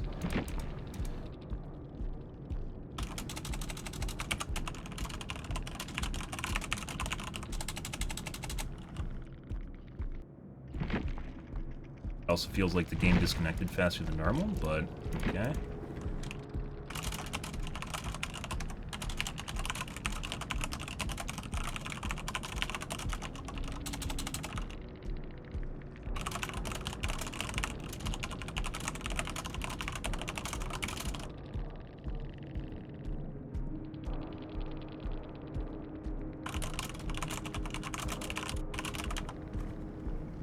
Okay.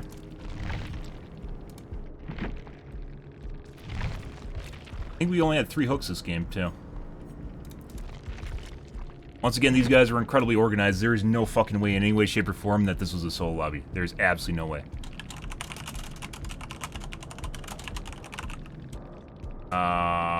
The David we should have reached before he got to the door, and I'm pretty sure he sped up to open the door, if you guys missed that, even though we still downed him with the tip.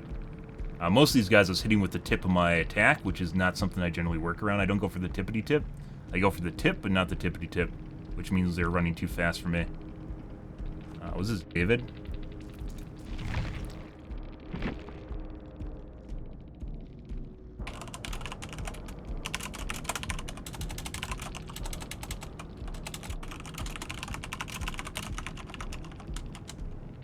Faster than that.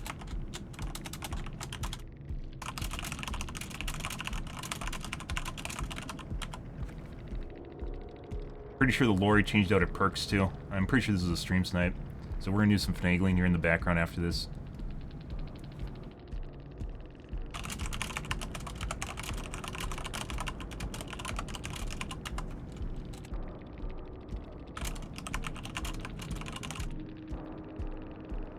You write a paragraph.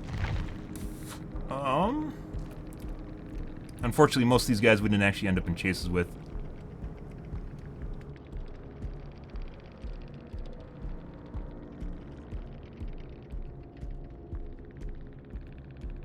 Yeah, I was actually gonna start. They left the chat too fast. I was gonna ask them what kind of cheats they were using. I was gonna say keyword there.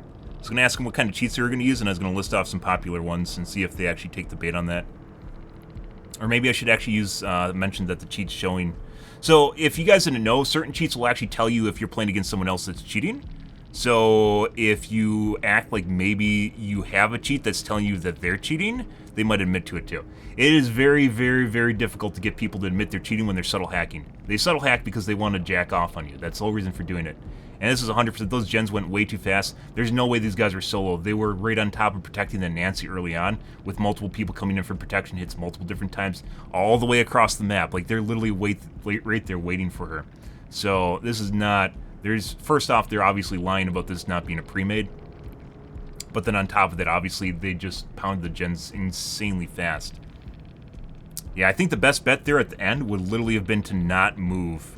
I think I made a mistake of trying to move. I was trying to position myself to grab the David, but the David couldn't unhook. So if we didn't move at all, they would have had to have physically pushed me, or they wouldn't have been able to unhook. I was also trying to let the zombie to get around my side, and that didn't work at all. Jake was relatively easy to catch, but the Nancy was for sure cheating, and Dave was for sure cheating as well.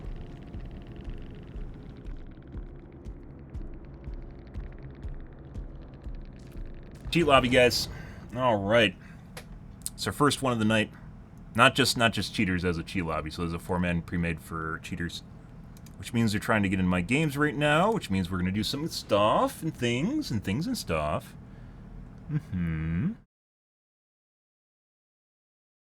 There's no way, like, letting the Nancy die at the end there is literally what we had to go with. We had to do that. Otherwise, it might not have been a 1K, because those guys were going to do... Like, it doesn't matter. Like, perks don't matter when you're playing against a cheat lobby. Perks don't matter. They can change out perks to be whatever the fuck they want. So it's not even worth going over the perks that they have. And then on top of that, like, you can't work around their perks, because they can just randomly swipe them out. If they don't have 4 confirmed perks, they can randomly swipe it out. That Lori is supposed to have a dead heart, and she didn't.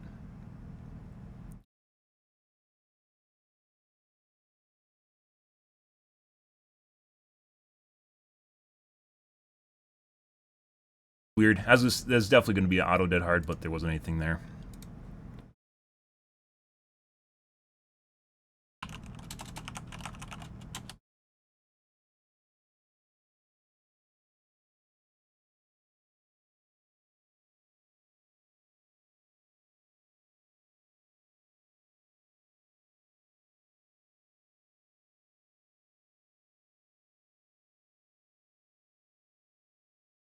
It's rough. We managed to escape those last couple days, but then we're eventually going to run into one. And they see you enjoying yourself, guys, and doing it in a way that's not prim and proper. They like try to get in your games and fuck with you, so. Surprise, more entitled bullshit. It's just the way that it works.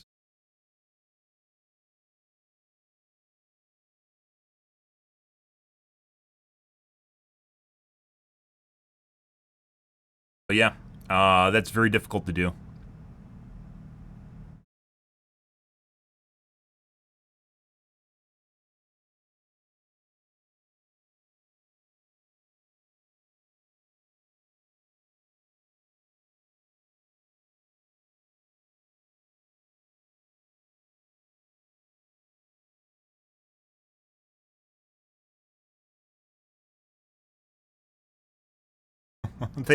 They both ran away to regroup and heal. And that Nancy turned off her fucking sound too. We couldn't hear her running anymore. Despite there being scratch marks, we couldn't hear her running. Not the Nancy we killed. The Nancy at the end there, when she was running around the rocks, we couldn't hear her running. Because she turned off her sound. I forgot about that. Yeah, once again, when we run into cheat lobbies, it's hard to keep track of all the shit that's going on. And then I think about like half of it after it's over. Yeah. On the side of the rocks, the Nancy was running around there, and we couldn't hear her running. She turned it off behind me when she was trying to creep around the sides for an unhook.